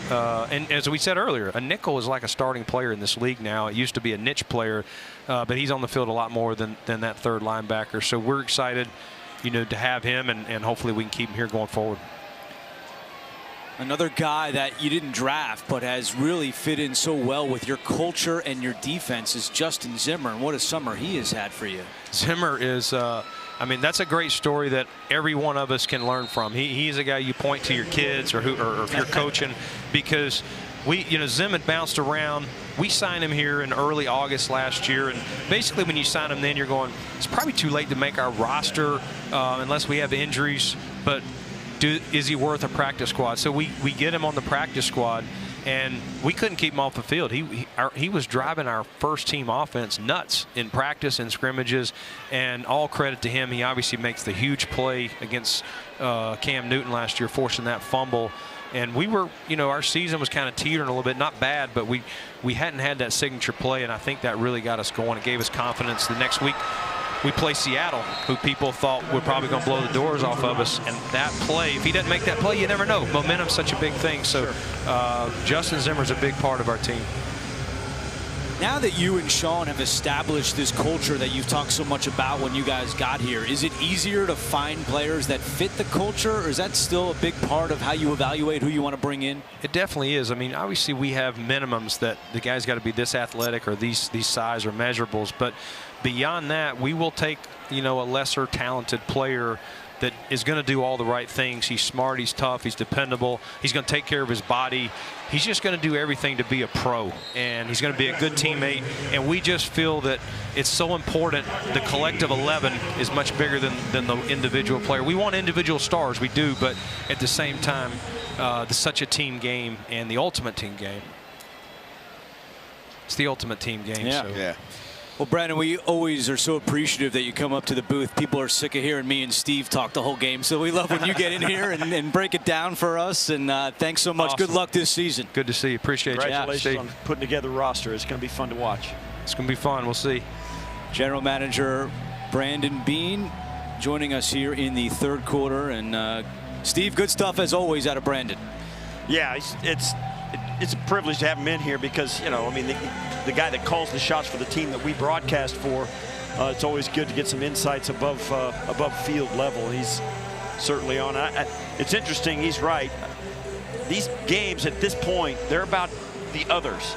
You know who your guys are, the nuts and bolts of your team is going to be, and not only the nuts and bolts, but also the engine, right? So to find out who's going to be helping those guys play well is really interesting. They're going to, it's all hands on deck anytime they're going to make some real cuts because the coaches and the players have invested a lot in making this team, and they want to make sure they get the most return for those investments.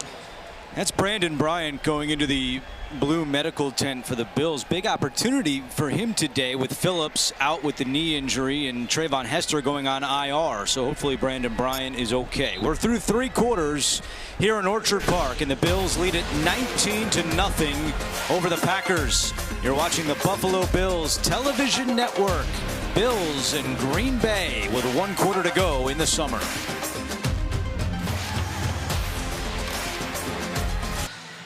Hot day here in Orchard Park, and the fans have loved it. Finally able to come back in full force, and they sure have shown up here. A great atmosphere for a preseason game between Buffalo and Green Bay.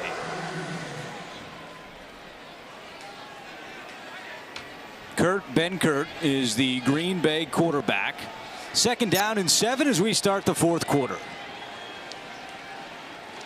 Benkert pump fakes, now fires, and it's incomplete. Looking for Dexter Williams. Benkert's 2nd-year man out of Virginia. Spent last year on the Atlanta Falcons practice squad. He has been the man for Green Bay for much of the summer, with Aaron Rodgers not playing and Jordan Love missing the game a week ago. And Steve, a guy that I know you know, we were all hoping to see, Jake Dolegala, was just cut yesterday by Green Bay, but a Hamburg, New York native, played at St. Francis. Yeah, a good Western New York native. He probably had to get 50 tickets for this game and then ended up not playing in it. As Amari Rodgers makes the catch for Green Bay. Yeah, he's got a nice following here in Western New York. There's a ton of cross-pollination between these two teams. If you go down there, obviously everybody's familiar with Jake Kumerow and him being Aaron Rodgers' all-time favorite receiver. I'm exaggerating. Then you've also got Micah Hyde, of course, the great safety for the Buffalo Bills, who played 4 years in Green Bay as well. Kumaro Nate Hackett, the offensive coordinator for Green Bay, held that same role here in Buffalo. Jerry Gray on the coaching staff. Jason Vrabel, who was here in Buffalo, of course. So you've got some guys, of course. Isaiah McDuffie is a Buffalo guy as well, who went to high school here in the city. So a lot of cross-pollination, a lot of connections here between these two organizations on the field, on the coaching staff, with the players, and everybody involved. It's old home week here. Even across the way here, James Lofton and Kevin Harlan in the booth next to us. Lofton playing for both the Packers and the Bills in his Hall of Fame career.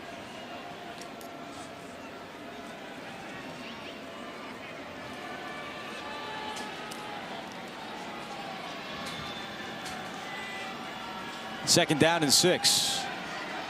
Benkert is chased out, throws on the run, and completes it to Hazelton. A flag is down on the near side of the field.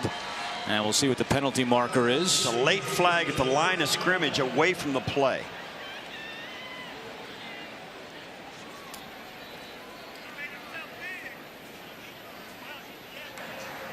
Pass interference. Offense, number 49. 10-yard penalty. Still second down. Well, there's something you don't see every day. Pass interference on the tight end, Dominique Daphne, the first-year man out of Indiana State. And I think what it is they're going to try and they cross. It was a rub route at the bottom of your screen here as it comes out right over here. He runs interference for the underneath route that ends up getting the interception. That's how. Well, there you go. That's how Hazelton got open. So the penalty makes it second down and 16. Benkert tipped in the air and incomplete. Tyrell Dotson was closing quickly on that deflected football. Trying to get that to Patrick Taylor, and it just got tipped up in the air. Look, that's always dangerous for a quarterback, but that's, you know, long defensive linemen who have long arms cause real problems for quarterbacks. And Benkert is a 6'3" guy, and which sounds tall in everyday life, and it is, but not in the middle of an NFL pocket. Third down and long. Benkert in trouble, steps up, throws on the run, and connects with Patrick Taylor. And Taylor is wrestled down close to a first down. Looks like he might have pulled his way for the first. Getting tackled there by Andre Smith and Tim Harris. And it's fourth down. They're marking him just short. Yeah, very close, but lots of fourth downs in this game that are, you know, at fourth down attempts. Now the Bills will send out some heavy bodies. It's Boogie Basham coming onto the field. Bam Johnson coming off. We'll see. And Green Bay calling another timeout. 12:36 to go. It's 19-0 Buffalo.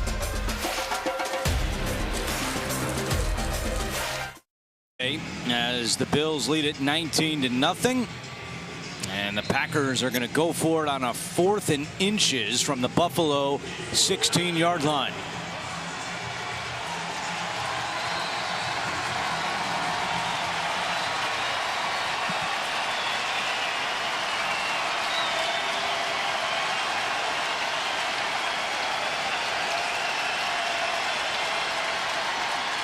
It's a pitch to Dexter Williams, and he is not going to get there. For the second time today, the Bills stuffed the Packers on 4th down, and it was the rookie Boogie Basham making a big play. We were just talking about Basham with Bills general manager Brandon Beane, and that's why they made him a 2nd-round pick. Bills fans, this is your last chance to enter to win an autographed Josh Allen jersey. Just simply open your phone's camera, zoom in closely on the QR code displayed on the screen right now, and click the link for your chance to win. That's right, Bills fans. We are giving away an autographed Josh Allen jersey to one lucky fan. Simply scan the QR code on the screen now to enter. So Jake Fromm remains the Buffalo quarterback. Sean McDermott told us it would be Fromm after Josh Allen, and he wasn't sure if Davis Webb would get out there. So clearly the Bills want to take a longer look at the 5th-round pick from Georgia. Meanwhile, Cynthia down on the sideline with a special guest. Well, look who I'm with. It's Tre'Davious White. Hey, how you doing? I'm doing pretty good. How you guys doing? You know, it's a little toasty down here, but we're having a lot of fun. It is. You got that blaze on. I thought you was going to take it off. Like, I cut my sleeves off earlier, so it's okay. Hey, you had a pass breakup in the first half. How did it feel? There's 50,000 fans here. They were all super excited. You know, there was no fans last season, or not as many. How does it feel now? It felt even great. It felt great. I mean, it felt even better that it was a 4th down. We can get our team off the field and get a ball back to our offense, and we didn't give up points in the red zone. So that's what's most important. We was just out here just trying to work on, you know, our fundamentals and just trying to play team-oriented football, and I think that we did a great job of that, the plays that we was on. It was just trying to get the kinks out and get some good plays on film and just try to see where we're at as a defense, the ones. Absolutely. So we saw that good, and now you're getting to watch these guys making the team. If there's one guy that you're cheering the hardest for, who is it? Oh, that's a tough one because I got a lot of young guys that, you know, that I be trying to school in the secondary that I really like. Young guy, number 38, Nick McLeod is the one that I like. Rashard Wildgoose, 32, he's another one that I love his game, love the way he come in about it every day. And also Josh Thomas, 36, a safety that we have, has been making noise ever since he got here last year. Injuries derailed him of the season last year, but this year I feel like, you know, he got a good shot. So we got a lot of young guys in the secondary that can make a lot of plays for us, and we're going to need them down the stretch. Okay, so Bills Mafia needs to know this. When you walked up here to me, I asked you a question. I was like, oh, what do you want to talk about? And he goes, I want to talk about my quarterback. Yeah. So tell me what we need to know about your quarterback, Josh Allen. I mean, he's still hungry. He's itching to get better. Him and Diggs, those guys have a great connection, and he's making us as a defense better each and every day. You know, going up against him. Some days we leave the practice field frustrated. He got all our coaches frustrated at us, but I mean, it's been even keel. I think that we have a few days where we got the best of him too, but he's been making us better each and every day. And what better look you can get in the practice each and every day besides a top 5 quarterback in the league. So I think that we got the best of both of us for sure. We got a top 5 quarterback in the league, top 5 cornerback in the league. Thank you so much for hanging out with me. Have a great season. Appreciate it. Thank you, guys. Cynthia, thanks. And Steve, how does one go about getting sunglasses on the sideline during a game? I think you have to have a special relationship with the equipment manager. Really? I guess Trey has that. I think you get that special relationship by being an all-pro, too. That seems to help. I'll say this. I never had sunglasses on the sideline. That's true. I never had. And that's one of the things. Preseason games used to be prime time, used to be at night. Yeah. What do you I'm kind of a fan of the 1 o'clock preseason game, except for the fact that it's 1,000 degrees. It is warm, but I don't think anybody will be complaining about that in a couple of months. No, they won't. Gareth White remains the running back, and he takes the handoff for the Bills. Gets a yard on the play. He was signed on Monday and has a long history with Devin Singletary. They were teammates together at Florida Atlantic. In fact, White was the backup to Singletary.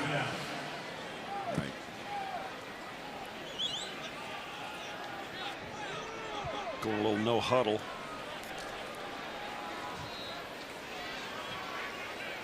Our 1st and 10 technology is presented by Toyota. Let's go places. Fromm going deep down the sideline. Incomplete. Was looking for Tanner Gentry. Just a little too much on that one. Tanner Gentry down the sidelines. Had a step. A perfect throw would have been there. But not enough on it. I like the way what you see from Fromm. It seems. And same thing with Davis Webb in the Detroit game and the Chicago game. They showed a lot of poise in the pocket, a lot of presence of mind. And I think both these guys have acquitted themselves really well in this preseason. And Ryan Bates, the very valuable member of the Bills offensive line, is down on one. Ryan Bates was able to walk off under his own power. He is the backup center on this team and really can play anywhere up on that offensive line. So moving around pretty well, and hopefully for Buffalo's sake, he is okay. Meanwhile, Jake Fromm's been okay. 10 of 16, 87 yards. Also the rushing touchdown from the 5th-round pick a year ago out of Georgia. On 3rd down and 9. Pressure coming from in trouble, and down he goes. Yeah, they sent pressure, and he didn't have a real answer to go to in the passing game. That was Delonte Scott who came up. Brandon Powell was over the ball in the hook. He was covered, and that was really the only outlet at almost max protection for Fromm, and the Packers just got through it. It was Scott and Isaiah McDuffie, who we talked about earlier. Now you see Bates is heading off. But some cheers for Isaiah McDuffie, the Packers' 6th-round pick out of Boston College, a Buffalo native, played at Bennett High School.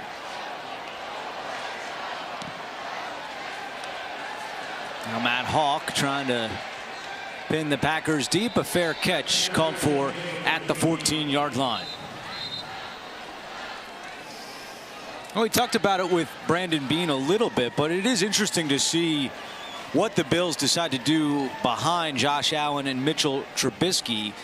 Can you expose Fromm and Webb to waivers and then hope to get him back on the practice squad? Do you have to keep one of those guys on the roster? What are your thoughts on that? Yeah, I think Davis Webb is an asset because he's got a presence in the quarterback room. And let's face it, the backup quarterback and the 3rd-string quarterback, or practice squad quarterback in this case, their job is to get Josh Allen ready to play every Sunday. That's part of what their job description is. It doesn't, they don't have to get ready to play because only mentally. They're not going to take reps.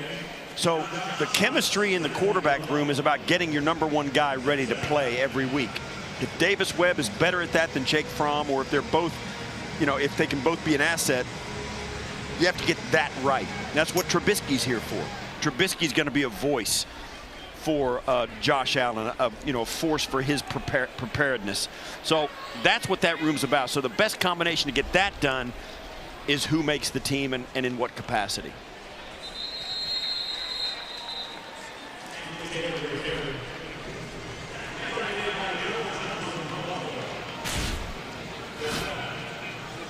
The Packers, this declining here to just kind of keep a running clock, I suppose.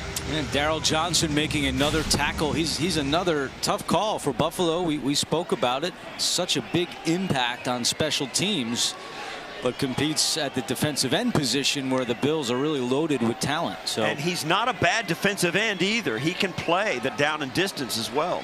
Benkert, and it's broken up. Getting a hand on that was Damar Hamlin, the rookie 6th-rounder out of Pittsburgh. As Justin Zimmer was coming in on the quarterback. Really good play by Hamlin. Came in and perfectly knocked away. Perfect position on the break on the ball. Two young guys doing a job on both ends of this. Zimmer's coming in close, but watch Hamlin stay with him and just tip it away harmlessly. That's well defended. And Marquez Stevenson is back deep. He had the 79-yard punt return for a touchdown last week in Chicago.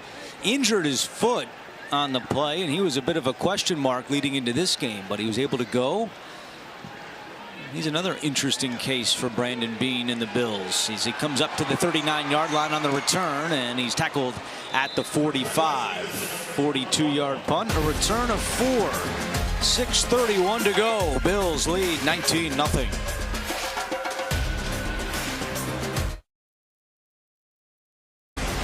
Bills going to a new quarterback. It is Davis Webb, who so far this summer is 15 out of 22 for 120 yards and a touchdown. However, last week in Chicago, he lost 2 fumbles, so trying to get that taste out of his mouth as he enters here in the 4th quarter against Green Bay. 6.5 minutes to go in the game. You'd think it'd be interesting. It's always fascinating to me since Brian Daboll took over as play caller, what his philosophy is. He rarely does what's expected. Right here, what's expected is handing the football off and keep a running clock with a 19-point lead in the last quarter of the last preseason game. And he's going to throw it. Of course he is. He's throwing a Kareth White out of the backfield. And White is tackled at the 46-yard line. Does that make me right or wrong? I don't know. But You're always right. Yeah, in my own mind I am. But we started this game. Let's go back. Josh Allen trying to knock the rust off. They show, and they don't hand it off at all. Yeah. All they do is throw it. Third season for Webb with the Bills, but this summer is the first time he's actually played in a game against an opponent. No preseason games a year ago, and he didn't join the Bills until after the preseason in 2019. Throwing on the run, and it's caught by Becker. Second catch today for Nate Becker, the first-year tight end out of Miami of Ohio, and it covers 22 yards. Yeah, there's a flag down as well. Squeeze this just in ahead of Christian Uphoff, who's trying to get in, break on this ball from the secondary. You see there, just misses.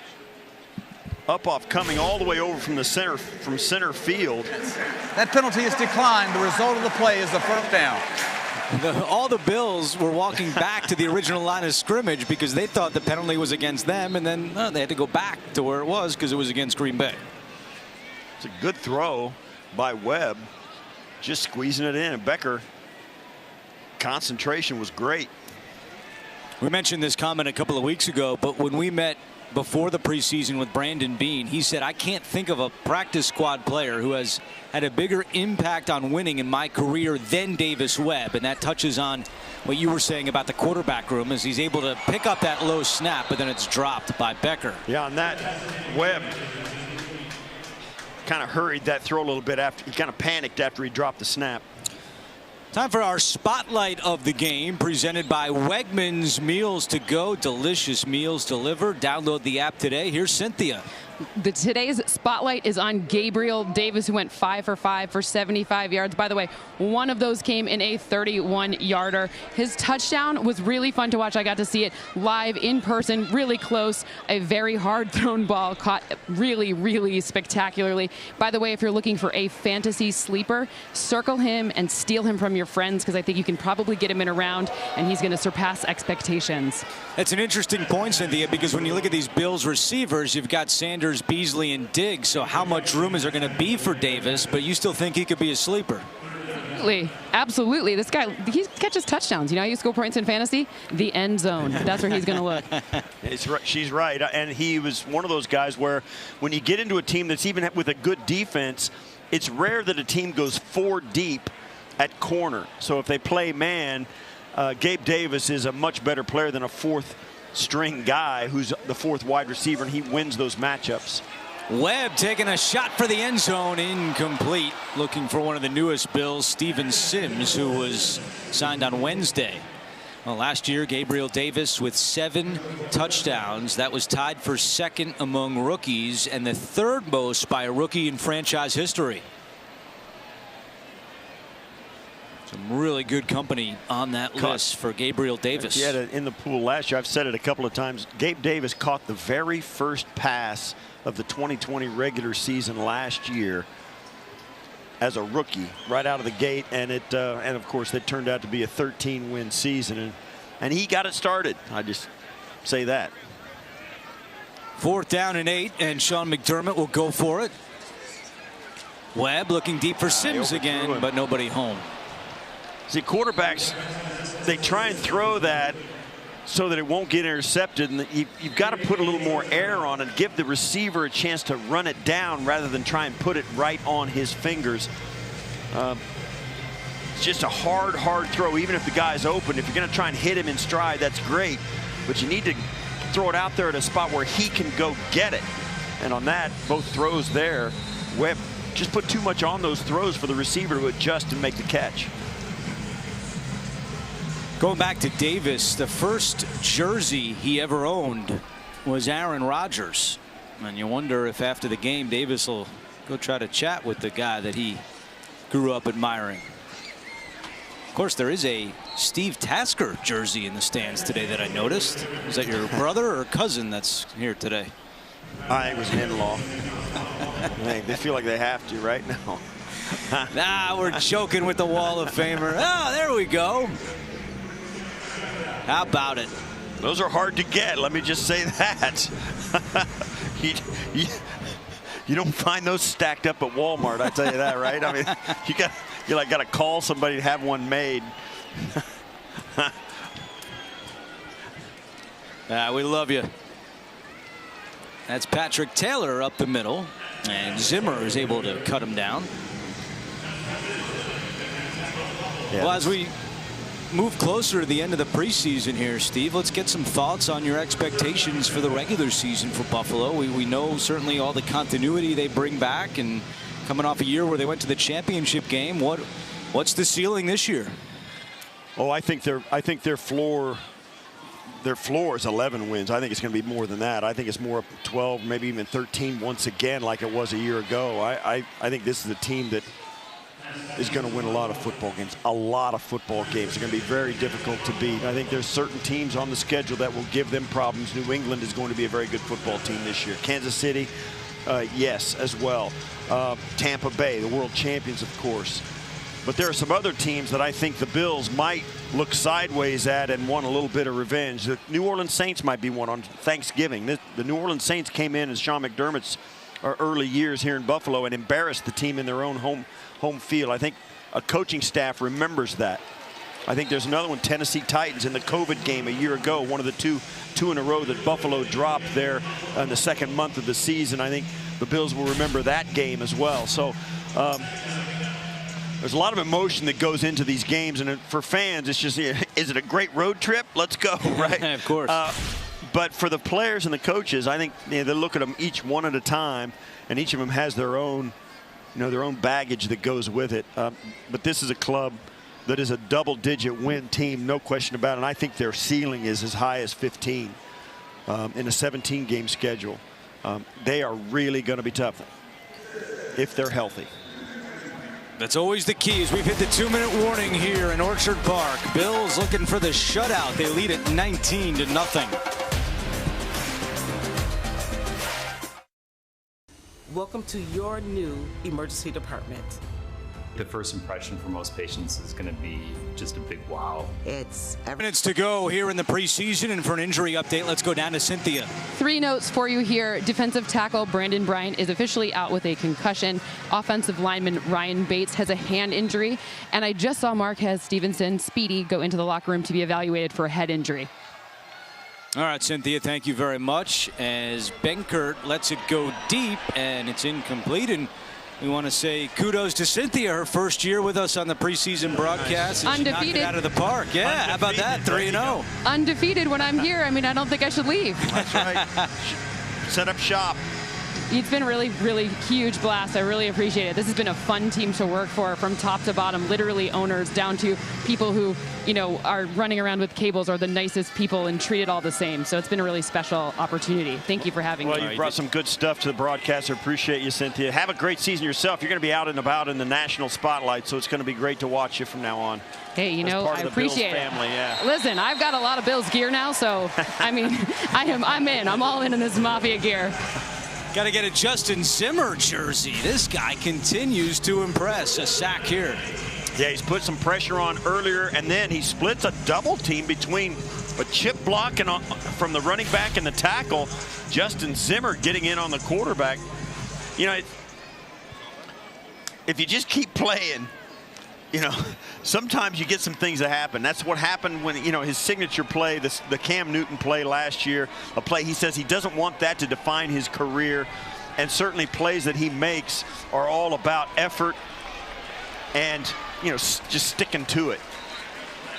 Tim Harris makes the tackle on 4th down, a turnover on downs, and the Bills will get the football back with 1:05 to go. And as Cynthia said, undefeated this summer, 3-0, but it'll now be 8 consecutive preseason wins for the Buffalo Bills.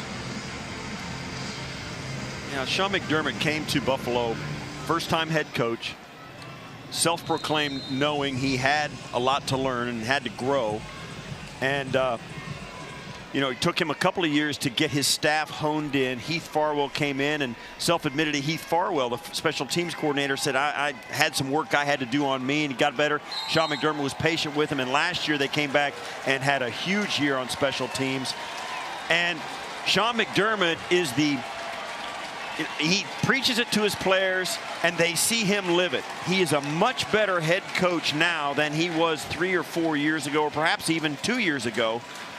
And it shows in the way his team performs in every Sunday. He gets the most out of the roster that Brandon Beane gives him, and it's been interesting and fun to watch. We asked him this week if he had considered the rest plan for the starters before the preseason or if it was week by week, and he said, nah, about 75% of my plan was in place before the preseason. So we said, well, why did you want to see the starters then in this game against Green Bay? And he said, I've been very happy with the offense, just wanted to get them into a little bit of a flow before week one. Well, mission accomplished for Sean McDermott as Josh Allen and the starters look tremendous for Buffalo, and they'll be all amped up for week one against Pittsburgh, as Buffalo has a great chance to get off to a good start this season. They're one of 3 teams to start the year with 3 of their first 4 games at home. Yeah, and it's crucial. The crowd, you got a taste of it today with so many people here for this preseason game. You know it is going to be absolutely standing room only on opening day. People around this region have been pointing towards opening day of 2021. Fans back in the stands, Super Bowl aspirations, a franchise quarterback who just signed an extension, and a talented, exciting roster. Yes, expectations couldn't be higher, and the Bills have earned those expectations. Time for a break. We'll come back and wrap it up from Orchard Park. The Bills complete the preseason with a perfect 3-0 record. They win it 19-0 over the Packers. The Olympic Games.